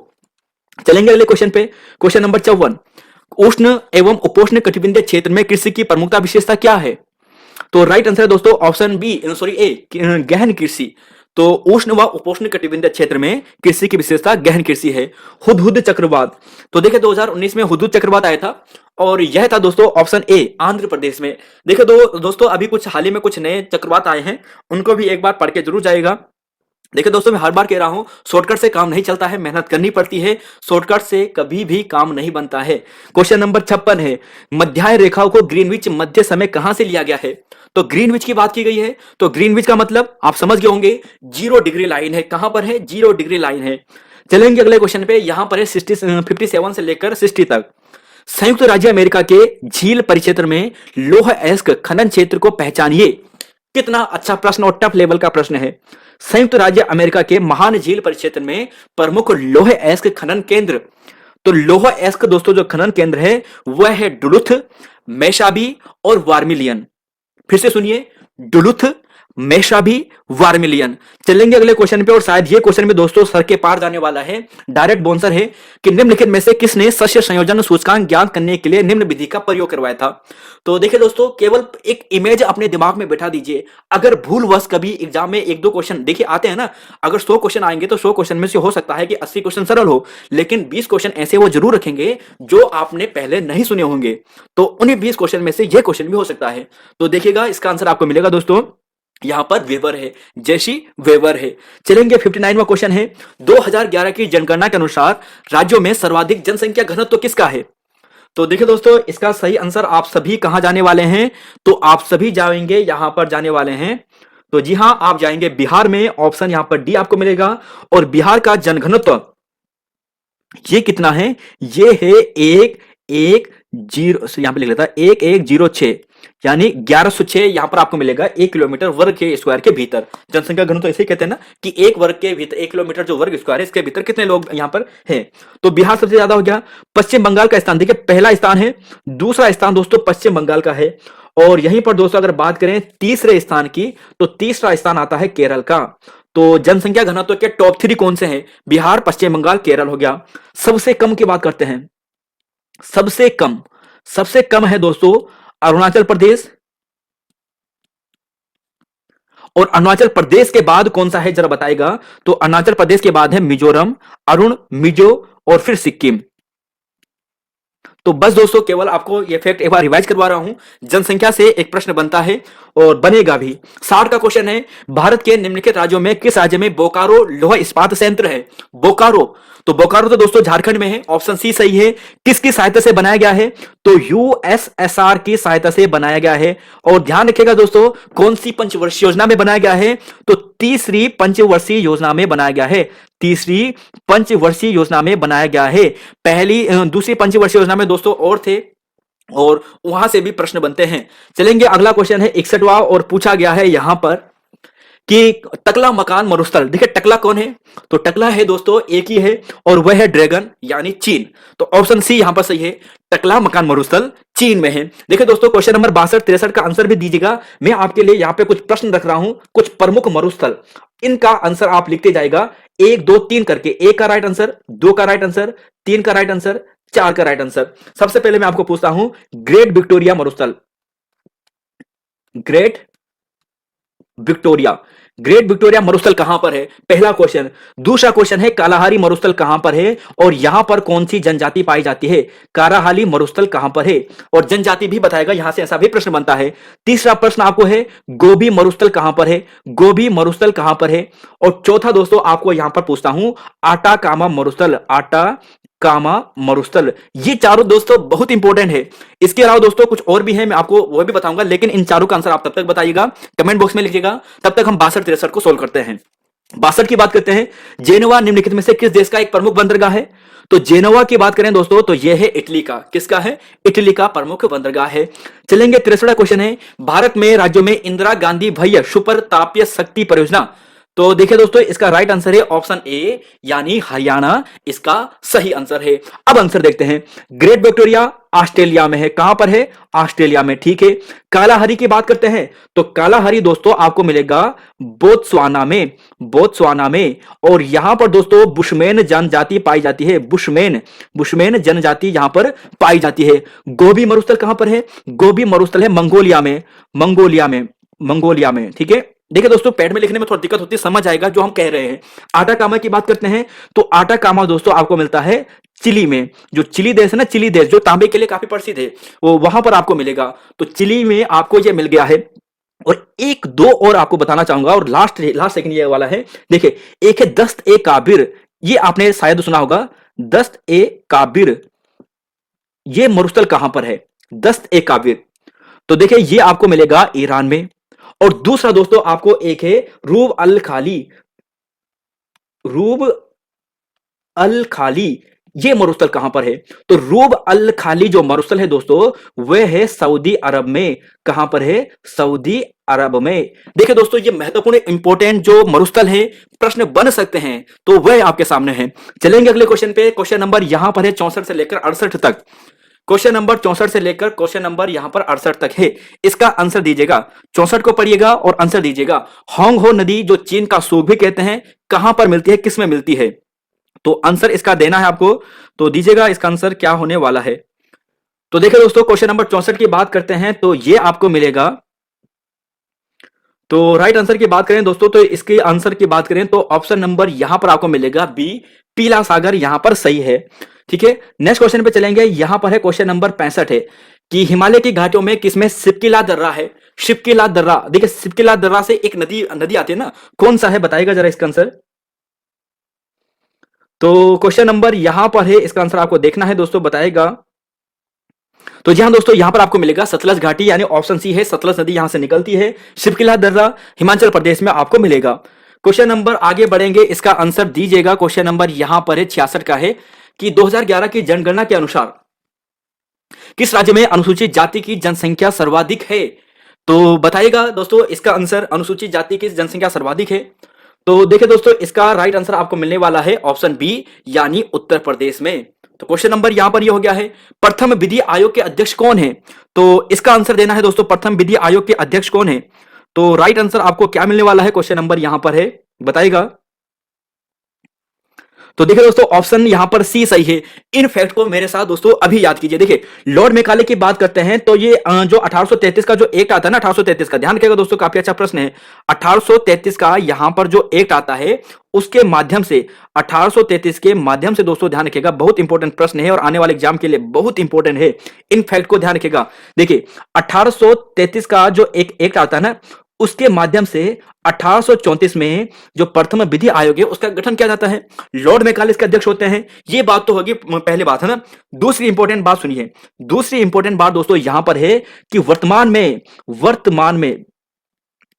में तो देखिए दोस्तों वर्तमान की बात करते हैं तो वर्तमान में कौन है, वर्तमान में नए बने हैं और इनका नाम है ऋतुराज अवस्थी।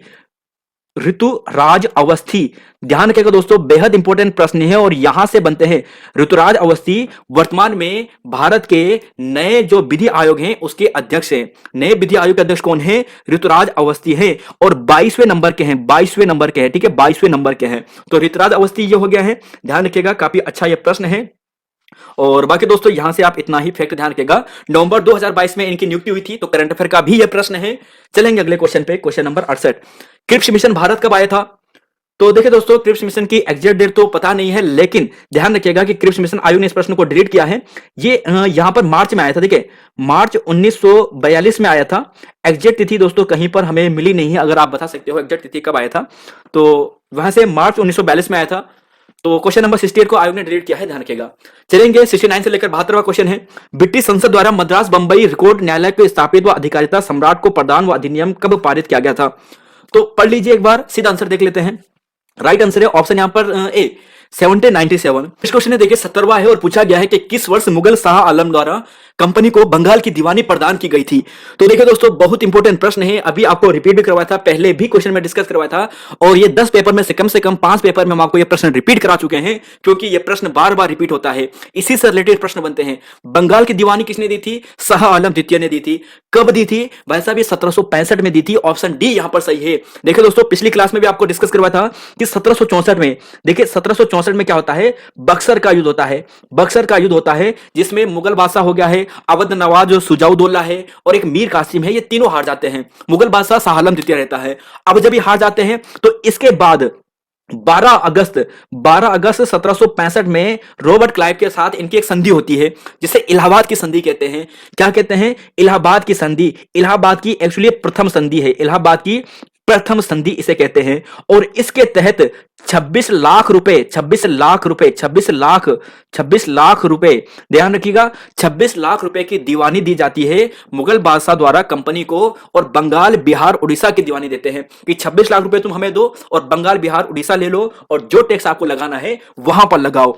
फिर ऐसा ही होता है। और बाद में दोस्तों 1765 में क्या होता है, 1765 की बात करेंगे, यानी बाद में जब वारेन हेस्टिंग आता है, सॉरी, जब वारेन हेस्टिंग बनता है ना, तो वारेन हेस्टिंग क्या करता है कि यहां पर जो दीवानी है, इसे, इनकी जो पेंशन है मुगल बादशाह की, इसे भी समाप्त कर देता है। तो ध्यान रखिएगा ये काफी इंपॉर्टेंट है। इलाहाबाद 1765 जो संधि है 12 अगस्त की, प्रथम वाली 26 लाख रुपए देने की बात होती है। बिहार बंगाल उड़ीसा दिया जाता है और शाह आलम द्वितीय होता है।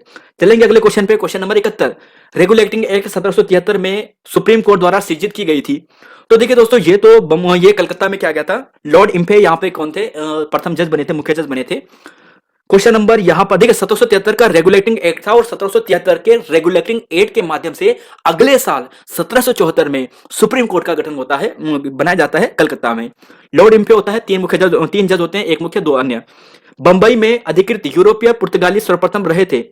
तो अधिकृत करने वाले यूरोपीय राष्ट्र पुर्तगाली सर्वप्रथम रहे थे 1534, इसका दोस्तों सही आंसर है। चलेंगे अगले क्वेश्चन पे, देखिए क्वेश्चन नंबर यहां पर है 73वां है और पूछा गया है कि रेन वाई का सिद्धांत संबंधित है। तो क्वेश्चन नंबर 73 है और सही आंसर आपको देखना है 73 का। और देखिए दोस्तों यहां पर कुछ ऐसे प्रश्न है जो शब्दावली से रिलेटेड आ गए हैं। तो व्यक्तिगत अंतरराष्ट्रीय विधि यहां पर होगा। 74वां है कि किस चार्टर के अंतर्गत भारतीय न्यायालयों को इंग्लैंड की प्रिवी काउंसिल में अपील करने की शुरुआत हुई थी? तो यह होती है दोस्तों ऑप्शन नंबर यहां पर सी, 1726 के चार्टर एक्ट के अंतर्गत लेक्स लोकाई रिपोर्ट। तो देखिए दोस्तों कुछ शब्दावली है, ये जो प्रश्न है कुछ यहां पर लगभग 15 के आसपास ऐसे प्रश्न हैं जो केवल एआरओ के स्टूडेंट के लिए इंपॉर्टेंट है, आरओ के स्टूडेंट के लिए इंपॉर्टेंट है। बाकी यहां पर हमारे लिए उतने इंपॉर्टेंट नहीं है जो पटवारी के लिए है, क्योंकि इन प्रश्नों का वहीं पर आते हैं प्रशासनिक शब्दावली। तो इन्हें डायरेक्ट देखते हैं। लेक्स लोकाई रिपोर्ट, तो देखिए दोस्तों प्रथम विधि आयोग के द्वारा। क्वेश्चन है देखिए 76वां क्वेश्चन है और पूछा है कि चौल्ट्री कोर्ट मामलों से संबंधित था। तो डायरेक्ट आंसर देखिए ऑप्शन ए सही है, छोटे छोटे वादों से सही है। 77वां क्वेश्चन है, 1772 की न्यायिक योजना के अंतर्गत स्थापित सदर निजामत अदालत में एक भारतीय जज को भी शामिल होना था, जिसे कहते थे। तो देखिए दोस्तों, दरोगा ए अदालत इसे कहते थे। 78वां क्वेश्चन है, न्याय मित्र वह व्यक्ति है जो स्वेच्छा से अथवा निम्नलिखित में से किस आमंत्रण पर न्यायिक कार्यवाही में न्यायालय की सहायता करता है। तो राइट आंसर है इसका ऑप्शन नंबर सी, यानी न्यायालय के यहां पर सही है। चलेंगे अगले क्वेश्चन पे। देखिए दोस्तों, जैसे कि कहा कि लगभग 10 क्वेश्चन के आसपास, आपको 15 के आसपास आपको ऐसे क्वेश्चन मिलेंगे जो शब्दावली से हैं, तो इन्हें डायरेक्ट पढ़िए। रेस इप्सा लिक्विटर, यह क्या अंकित करता है? यह अंकित करता है ऑप्शन ए, घटना स्वयं प्रमाण है। क्वेश्चन नंबर 80, सूत्र यूबी जस इबी रेमेडियम, इसका मतलब क्या है? तो यू क्या है? यूबी जस इबी रेमेडियम, इसका मतलब है दोस्तों, जहां अधिकार है वहां उपचार है। जस इबी रेडियम। क्वेश्चन ए 80 का राइट आंसर ए। उपशमन का अर्थ क्या होता है? तो देखिए उपशमन, देखिए उप मतलब किसी चीज को क्या करता है? कम कर देता है। जैसे उप लगाते हैं ना, तो छोटा कर देता है उस चीज को, तो मतलब यहां पर होगा कम कर देना। ऑप्शन बी यहां पर सही है। चलेंगे अगले क्वेश्चन पे। देखिए क्वेश्चन है, उपमत का मतलब क्या होता है?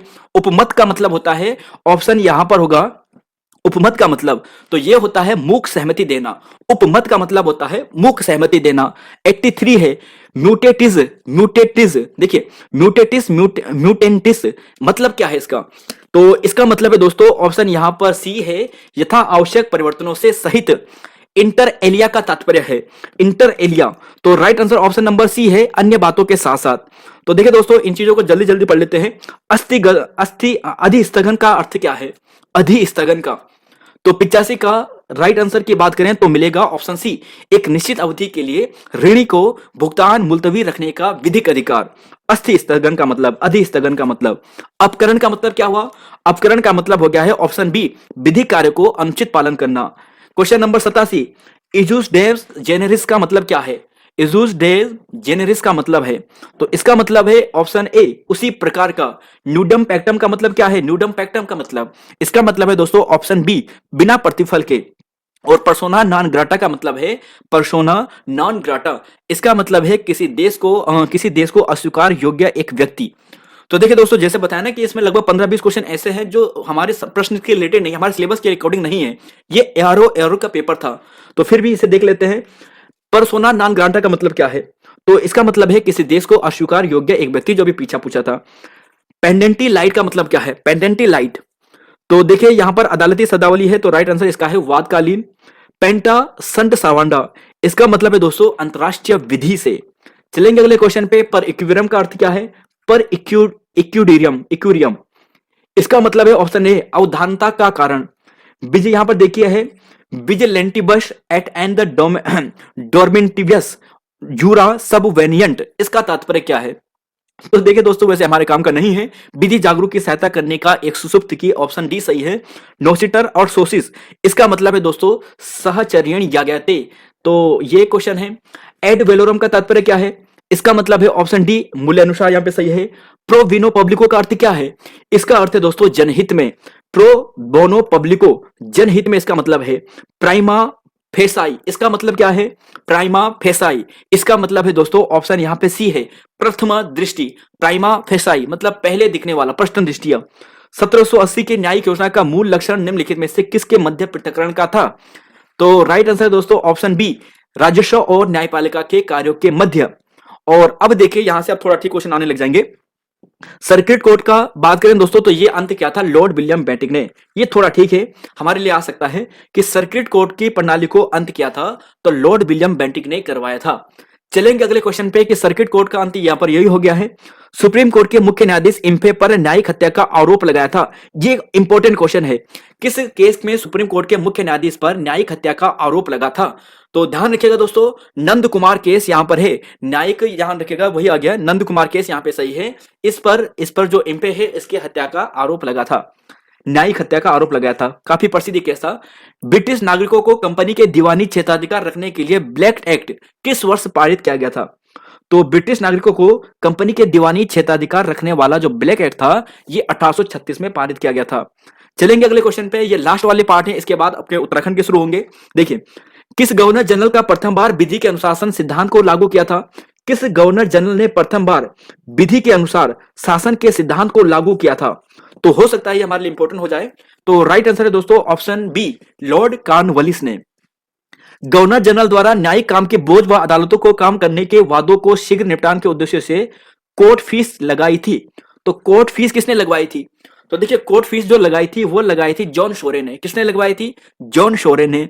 इलाहाबाद की द्वितीय सदर दीवानी अदालत और सदर निजामत अदालत किस गवर्नर जनरल के द्वारा स्थापित की गई थी?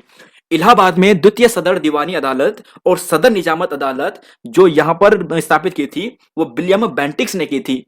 चलेंगे 105वें क्वेश्चन पे और पूछा है कि किस गवर्नर जनरल ने सदर अदालतों में मुख्य न्यायाधीशों की नियुक्ति गवर्नर जनरल की काउंसिल के सदस्यों के करने की प्रथा को पूर्ण रूप से बंद कर दिया था? तो लॉर्ड कॉर्नवालिस यहां पर सही है। अब देखिए दोस्तों यहां पर ये क्वेश्चन वो थे जो प्रशासनिक शब्दावली से रिलेटेड थे, प्रशासन से रिलेटेड थे। अब हमारे लिए है, हमारे सिलेबस के अनुसार है। यहां से पढ़ते हैं। देखिए भारतीय विधि रिपोर्ट अधिनियम प्रथम बार पारित किया गया था। तो प्रथम बार पारित ये किया गया था 1875 में।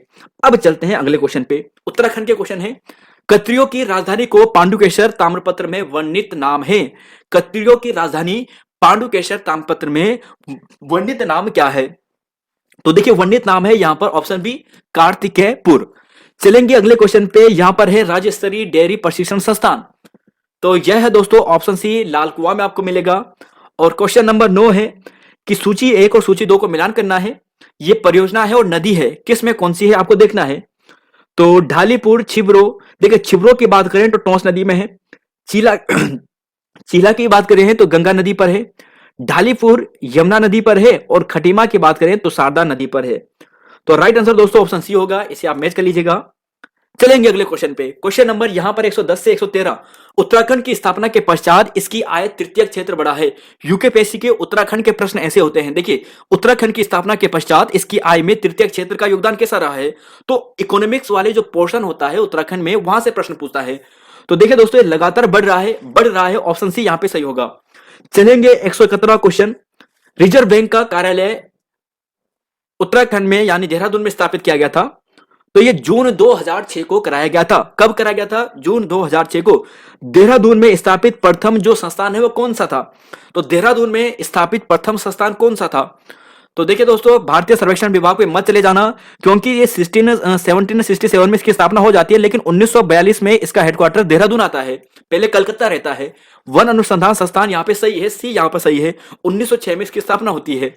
चलेंगे अगले क्वेश्चन पे। 113वां है, कौन सा क्षेप भ्रंश रेखा हिमालय को महान पृथक से करती है? देखिए कौन सा भ्रंश लघु हिमालय को महान हिमालय से, तो लघु हिमालय को महान हिमालय से कौन अलग करता है? तो ये है मुख्य केंद्रीय भ्रंश यानी एमसीटी लाइन। देखिए ये आपके सामने है, डाटा है और इसे एक बार रिवाइज कर लीजिए।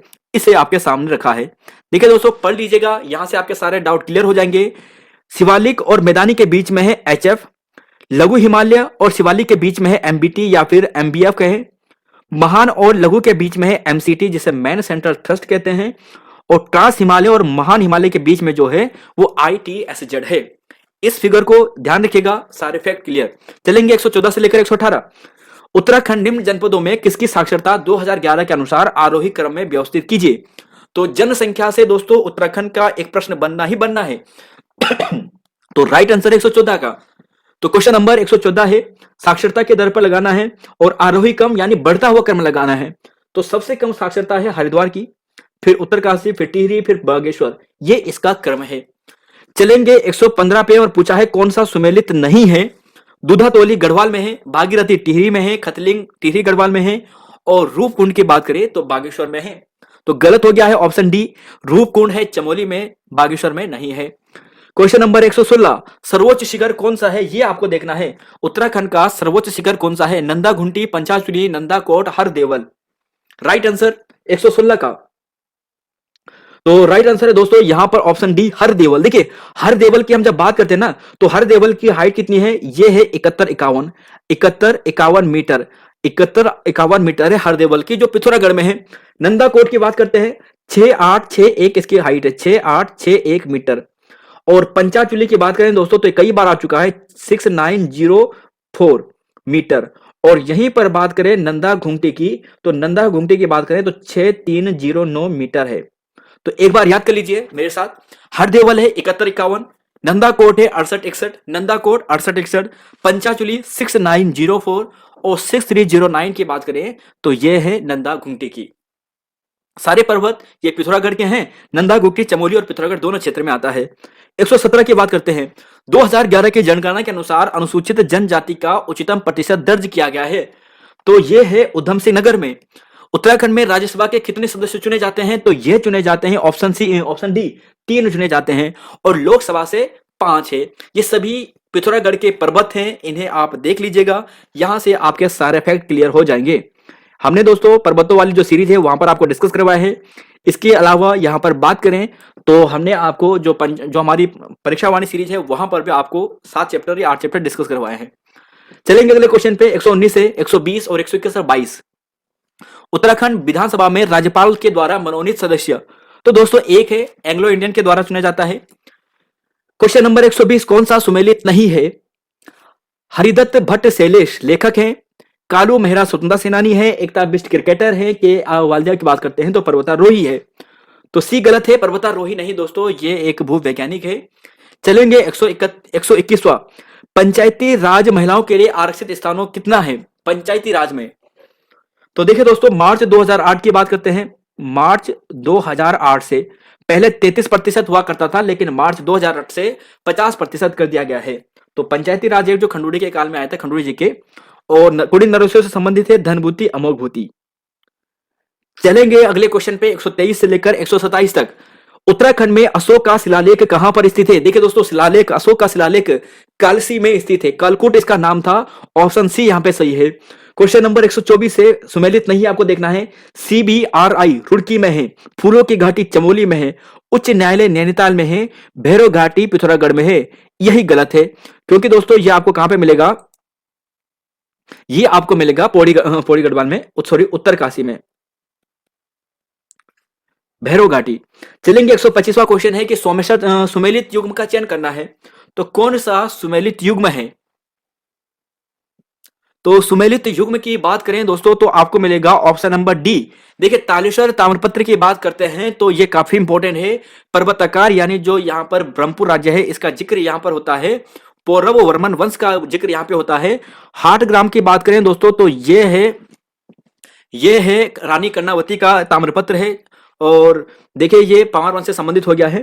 पांडु केसर की बात करें तो गोरखा से बिल्कुल भी नहीं है। चलेंगे 126वां क्वेश्चन है, और पूछा गया है उस चंद राजा का नाम बताएं जिसने खासिया टोला डांडा में आलमनगर की राजधानी नामक राजधानी बसाई थी। खसिया टोला डांडा, तो खसिया टोला डांडा में आलमनगर यानी अल्मोड़ा की बात कर रहे हैं तो ये बालो कल्याण चंद है। ऑप्शन सी सही है। श्रीनगर की राजधानी किसने बसाई थी? तो श्रीनगर की राजधानी दोस्तों ये बसाई थी अजय पाल ने। ऑप्शन बी यहां पर सही है।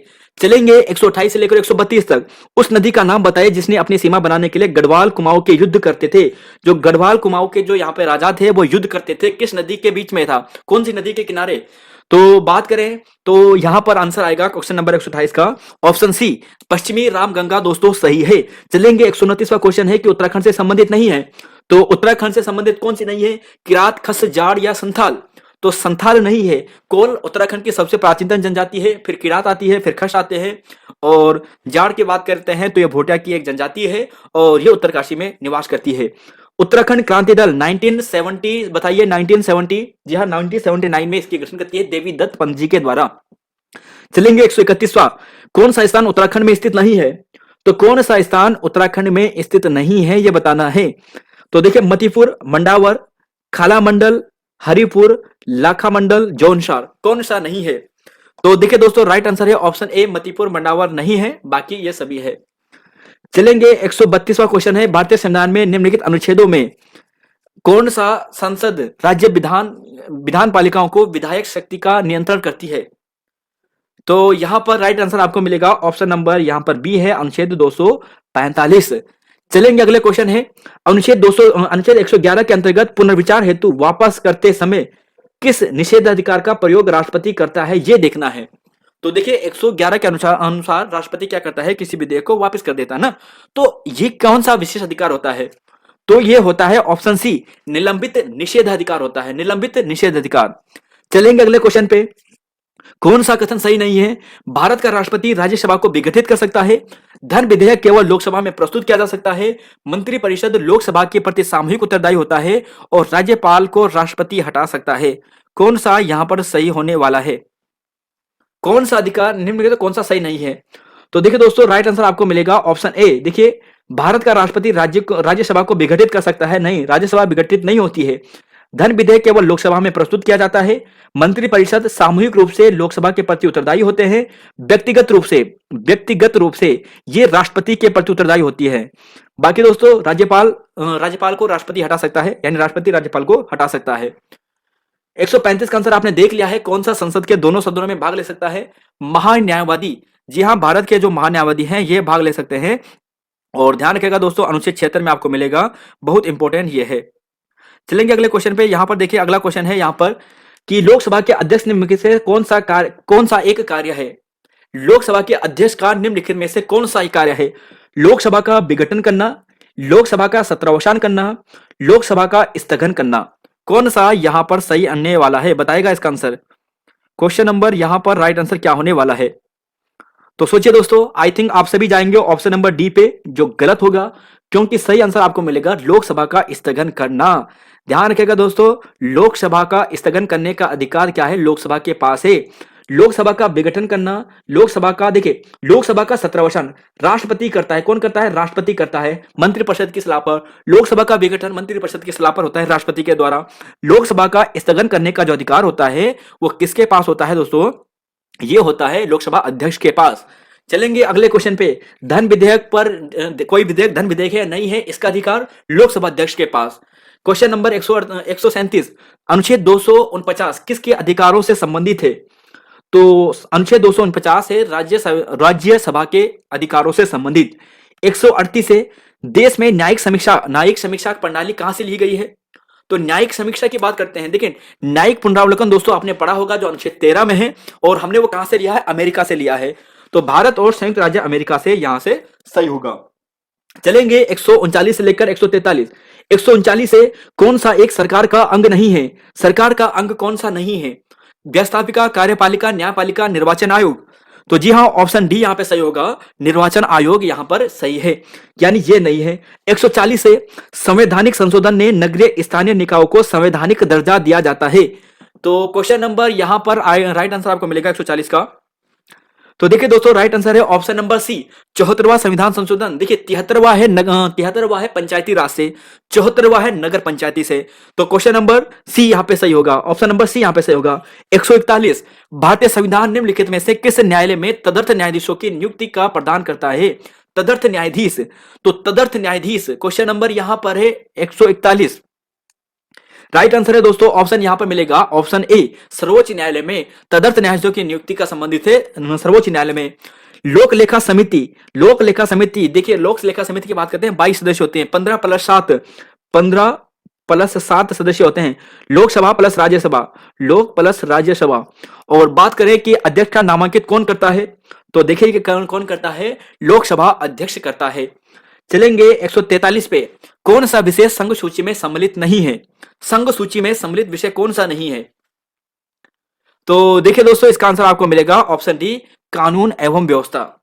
देखिए, रक्षा, विदेशी मामले, अंतरराज्य व्यापार व वाणिज्य, ये क्या है? ये है संघ सूची, ये क्या है? केंद्रीय सूची के विषय हैं। और बाकी यहां पे बात करें यानी संघ सूची के विषय है, कानून व्यवस्था नहीं है, क्योंकि आपने कानून व्यवस्था देखा ना, पुलिस वगैरह है, तो पुलिस राज्य के पास भी होती है।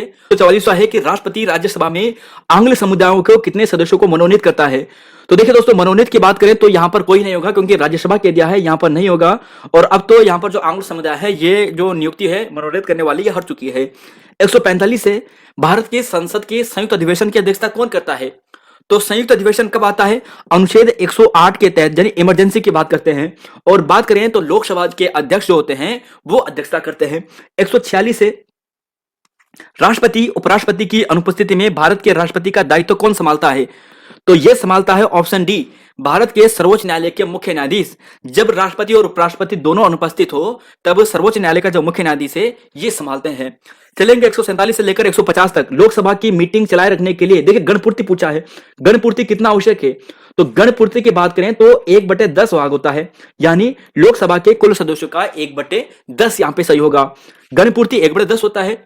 148 से भारतीय संविधान के किस अनुच्छेद के अंतर्गत भारतीय नागरिकों के लिए संपूर्ण देश में समान नागरिक संहिता, तो संपूर्ण नागरिक संहिता की बात करें तो अनुच्छेद 44 में है, और गोवा एकमात्र यहां पर ऐसा राज्य है जहां पर एक समान नागरिकता यहां पर लागू है। 149, कौन राज्यों की सीमा परिवर्तन करने का अधिकार रखता है, तो राज्य में राज्यों की सीमा परिवर्तन करने का अधिकार, नए राज्यों को जोड़ने का अधिकार या हटाने का अधिकार वो केवल संसद के पास है। ऑप्शन बी यहां पर सही होगा। 150 है, किस देश के संविधान से भारत के सर्वोच्च न्यायालय का न्यायिक पुनरावलोकन का अधिकार लिया गया है। न्यायिक पुनरावलोकन अमेरिका से लिया गया है, और बात करें तो अनुच्छेद 13 में बताया गया है। चलेंगे अगले क्वेश्चन पे, यहां पर है 151 से लेकर 155 तक पूछा है, राष्ट्रपति और राज्यपाल के संदर्भ में प्रावधान शपथ के प्रारूप आधिकारिक भाषाओं से दल बदल कानून से 8वीं अनुसूची में क्या है, तो 8वीं अनुसूची की बात करें दोस्तों तो ये है आधिकारिक भाषाओं से जो 22 भाषा है इनका वर्णन आपको मिलता है आधिकारिक भाषा से, यानी 8वीं अनुसूची में 22 भाषाएं। और बात करें दोस्तों यहां पर बात करें दल बदल की बात करें तो ये दल बदल यानी 10वीं अनुसूची, बस दल बदल डी यानी 10। क्वेश्चन नंबर 152 कंप्यूटर के प्रश्न आ चुके हैं। नेटवर्क देखिए LAN लेन पूछा है, LAN इसका मतलब क्या होता है, local area network. Option B सही है। इंटरनेट में होस्ट कंप्यूटर के पास कौन सा होता है, जो प्रत्येक होस्ट कंप्यूटर के पास क्या प्रमुख होता है, क्या विशेषता होती है, देखिए विशेषता होती है एक यूनिक आईपी एड्रेस।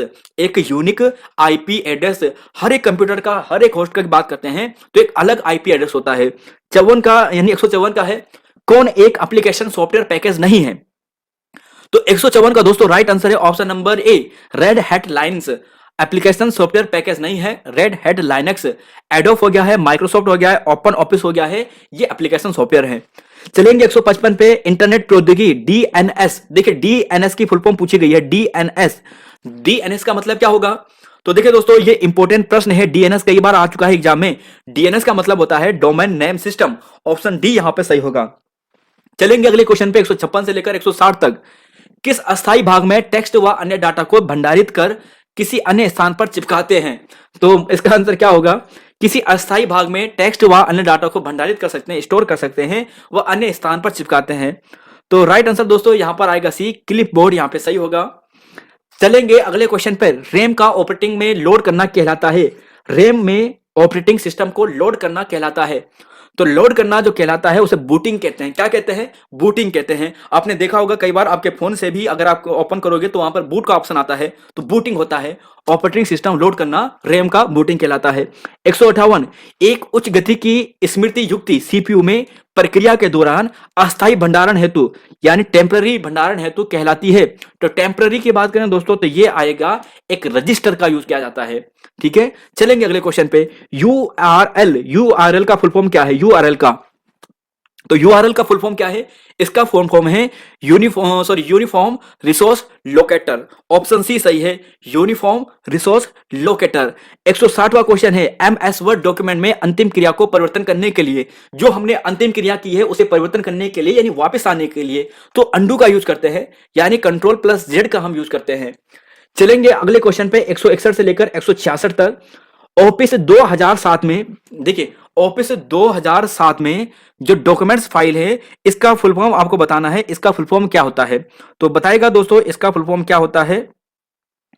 तो क्वेश्चन नंबर 161 का राइट आंसर क्या होगा, तो क्वेश्चन नंबर यहां पर बताएगा इसका सही आंसर क्या होने वाला है। तो जी हां दोस्तों, ऑप्शन नंबर आपको मिलेगा बी। देखिए पीपीटी की बात करें तो पावर पॉइंट होता है, पावर पॉइंट, तो पावर पॉइंट होता है यानी ये।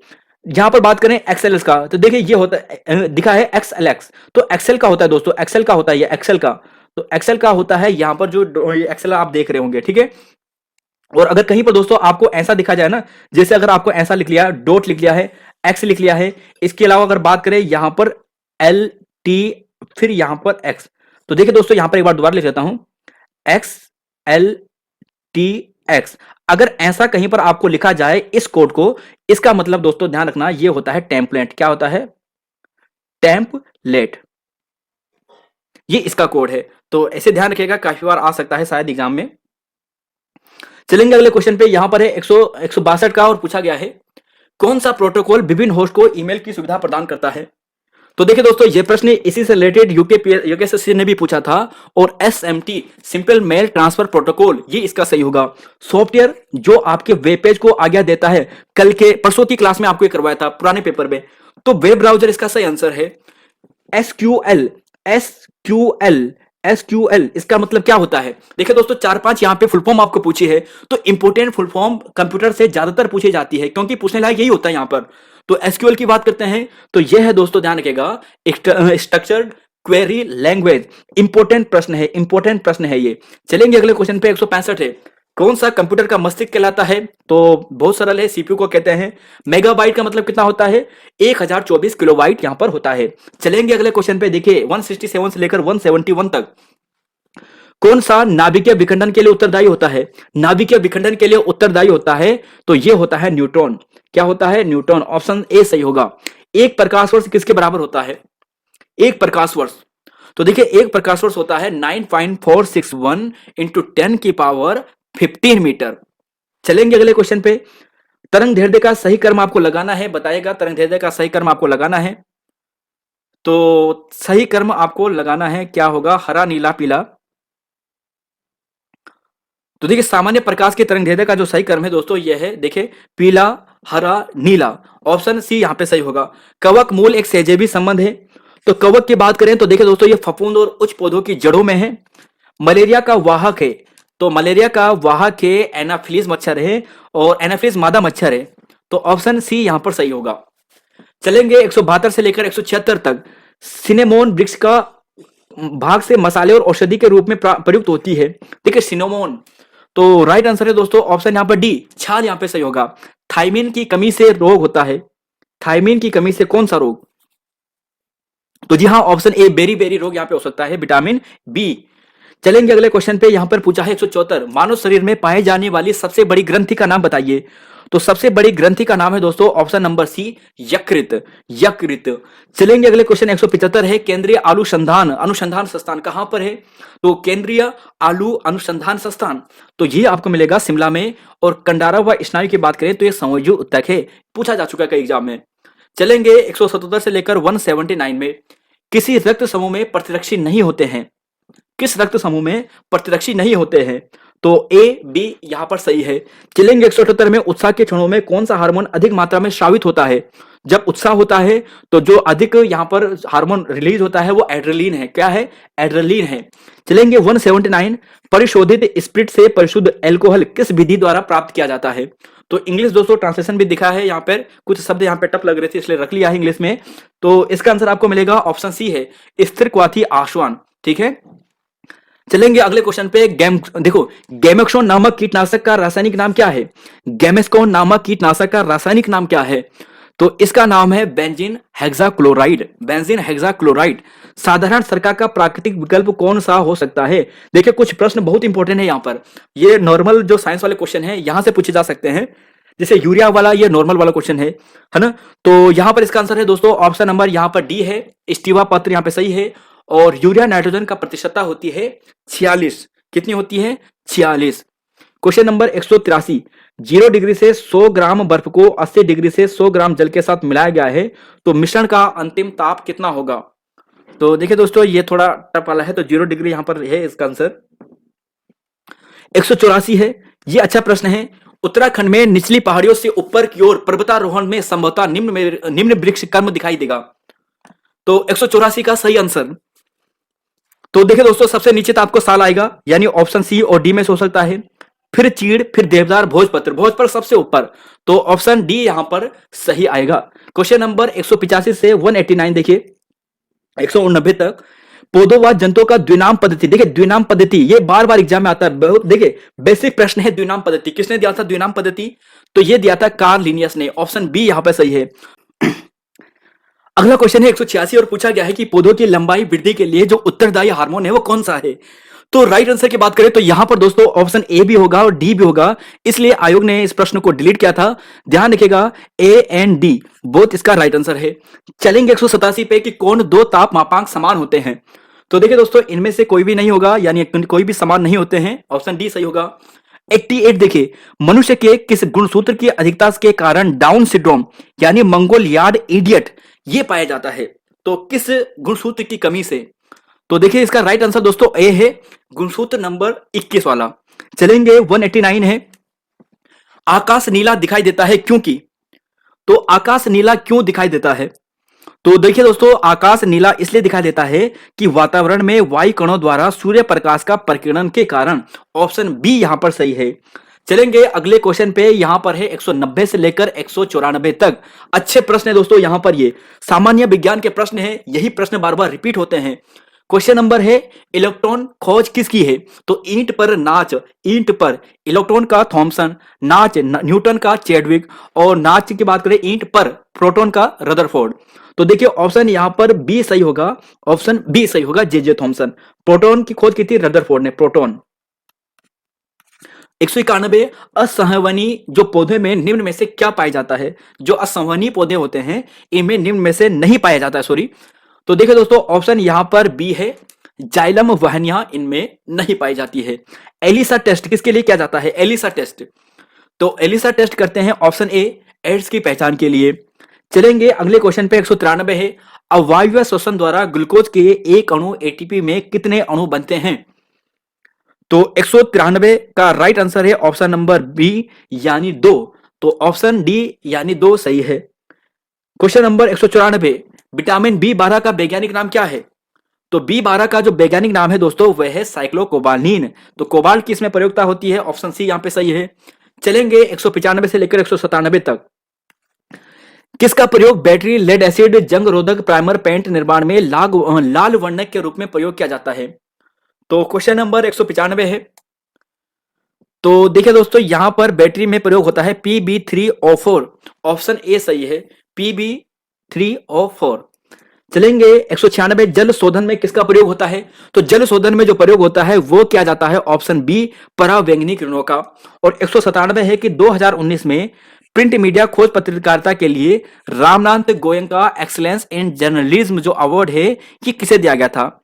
तो आंसर आपको देखना है, क्या इसका सही आंसर होने वाला है, आंसर दीजिए इसका।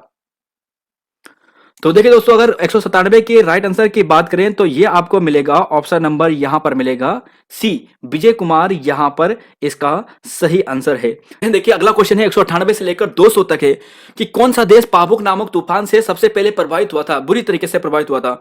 तो देखिए दोस्तों, इसका राइट आंसर ऑप्शन डी है, थाईलैंड है। ये 2019 का करंट अफेयर का था। तो देखिए दोस्तों, 2022 में जो प्रमुख जो तूफान आए थे वहां से भी आपके एग्जाम में प्रश्न बन सकता है।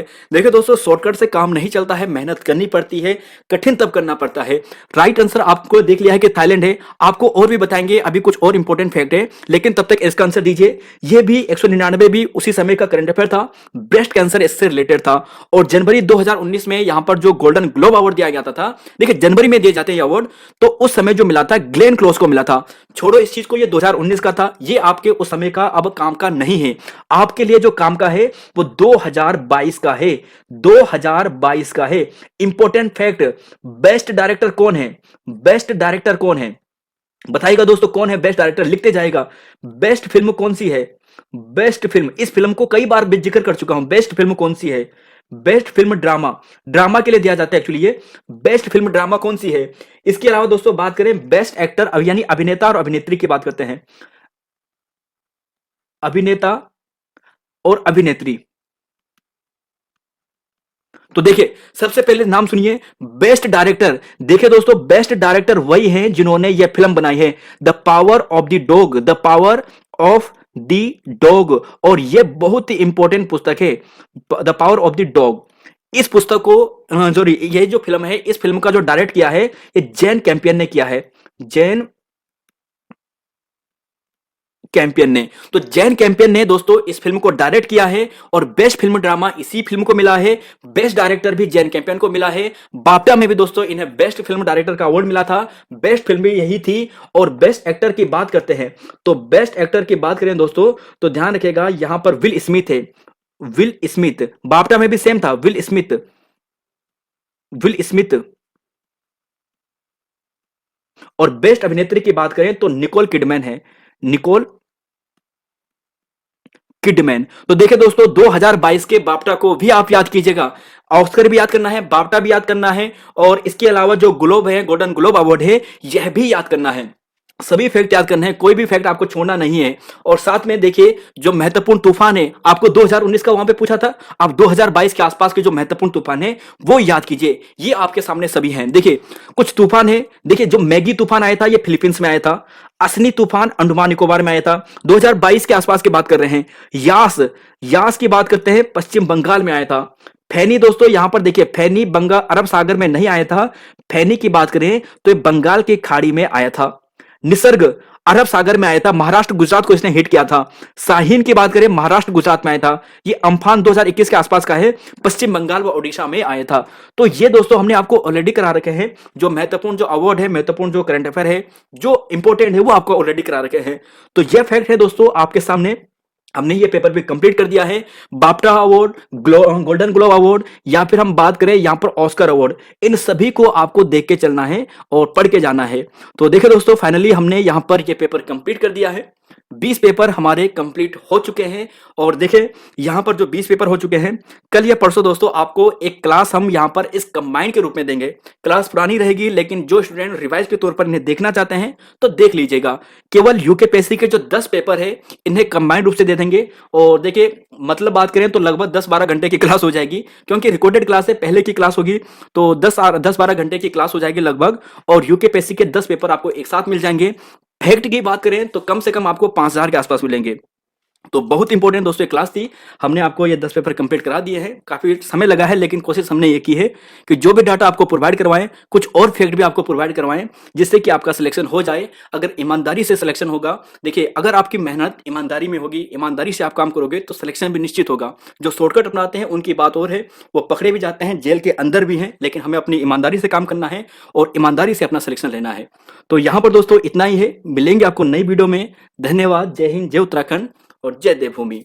और हाँ दोस्तों, इस क्लास की पीडीएफ की बात करता हूं, इस क्लास की पीडीएफ और जो एपीएस वाला जो एग्जाम आपको परसों करवाया था उसकी पीडीएफ कल सुबह 9 बजे से लेकर 12 बजे तक, देखिए और समय क्या करता हूं कि मैं अक्सर 1 घंटे का टाइम देता हूं कि इस बीच में आप डाउनलोड करिएगा। लेकिन कल की बात कर रहा हूं, कल आपको 9 बजे से लेकर 12 बजे तक आप कभी भी इसी वीडियो के डिस्क्रिप्शन से और उस वीडियो के डिस्क्रिप्शन से भी जो एपीएस वाला है वहां से भी आप पीडीएफ डाउनलोड कर सकते हो, आपको मिल जाएगी। ध्यान रखिएगा, केवल 9 बजे से लेकर 12 बजे तक आप पीडीएफ डाउनलोड कर सकते हो। तो यहाँ पर दोस्तों इतना ही, मिलेंगे आपको नई वीडियो में। नहीं तो दोस्तों फिर हम आपको इसे पेड में लाएंगे, और जैसे ये क्लास हम वीडियो बनाएंगे उसके बाद पेड में ला जाएंगे। तो आप डाउनलोड करना चाहते हो तो आप डाउनलोड कर लीजिएगा, नहीं तो फिर पेड में हो जाएगी। तो यहाँ पर इतना ही दोस्तों, मिलेंगे नई वीडियो में। धन्यवाद, जय हिंद, जय उत्तराखंड और जय देवभूमि।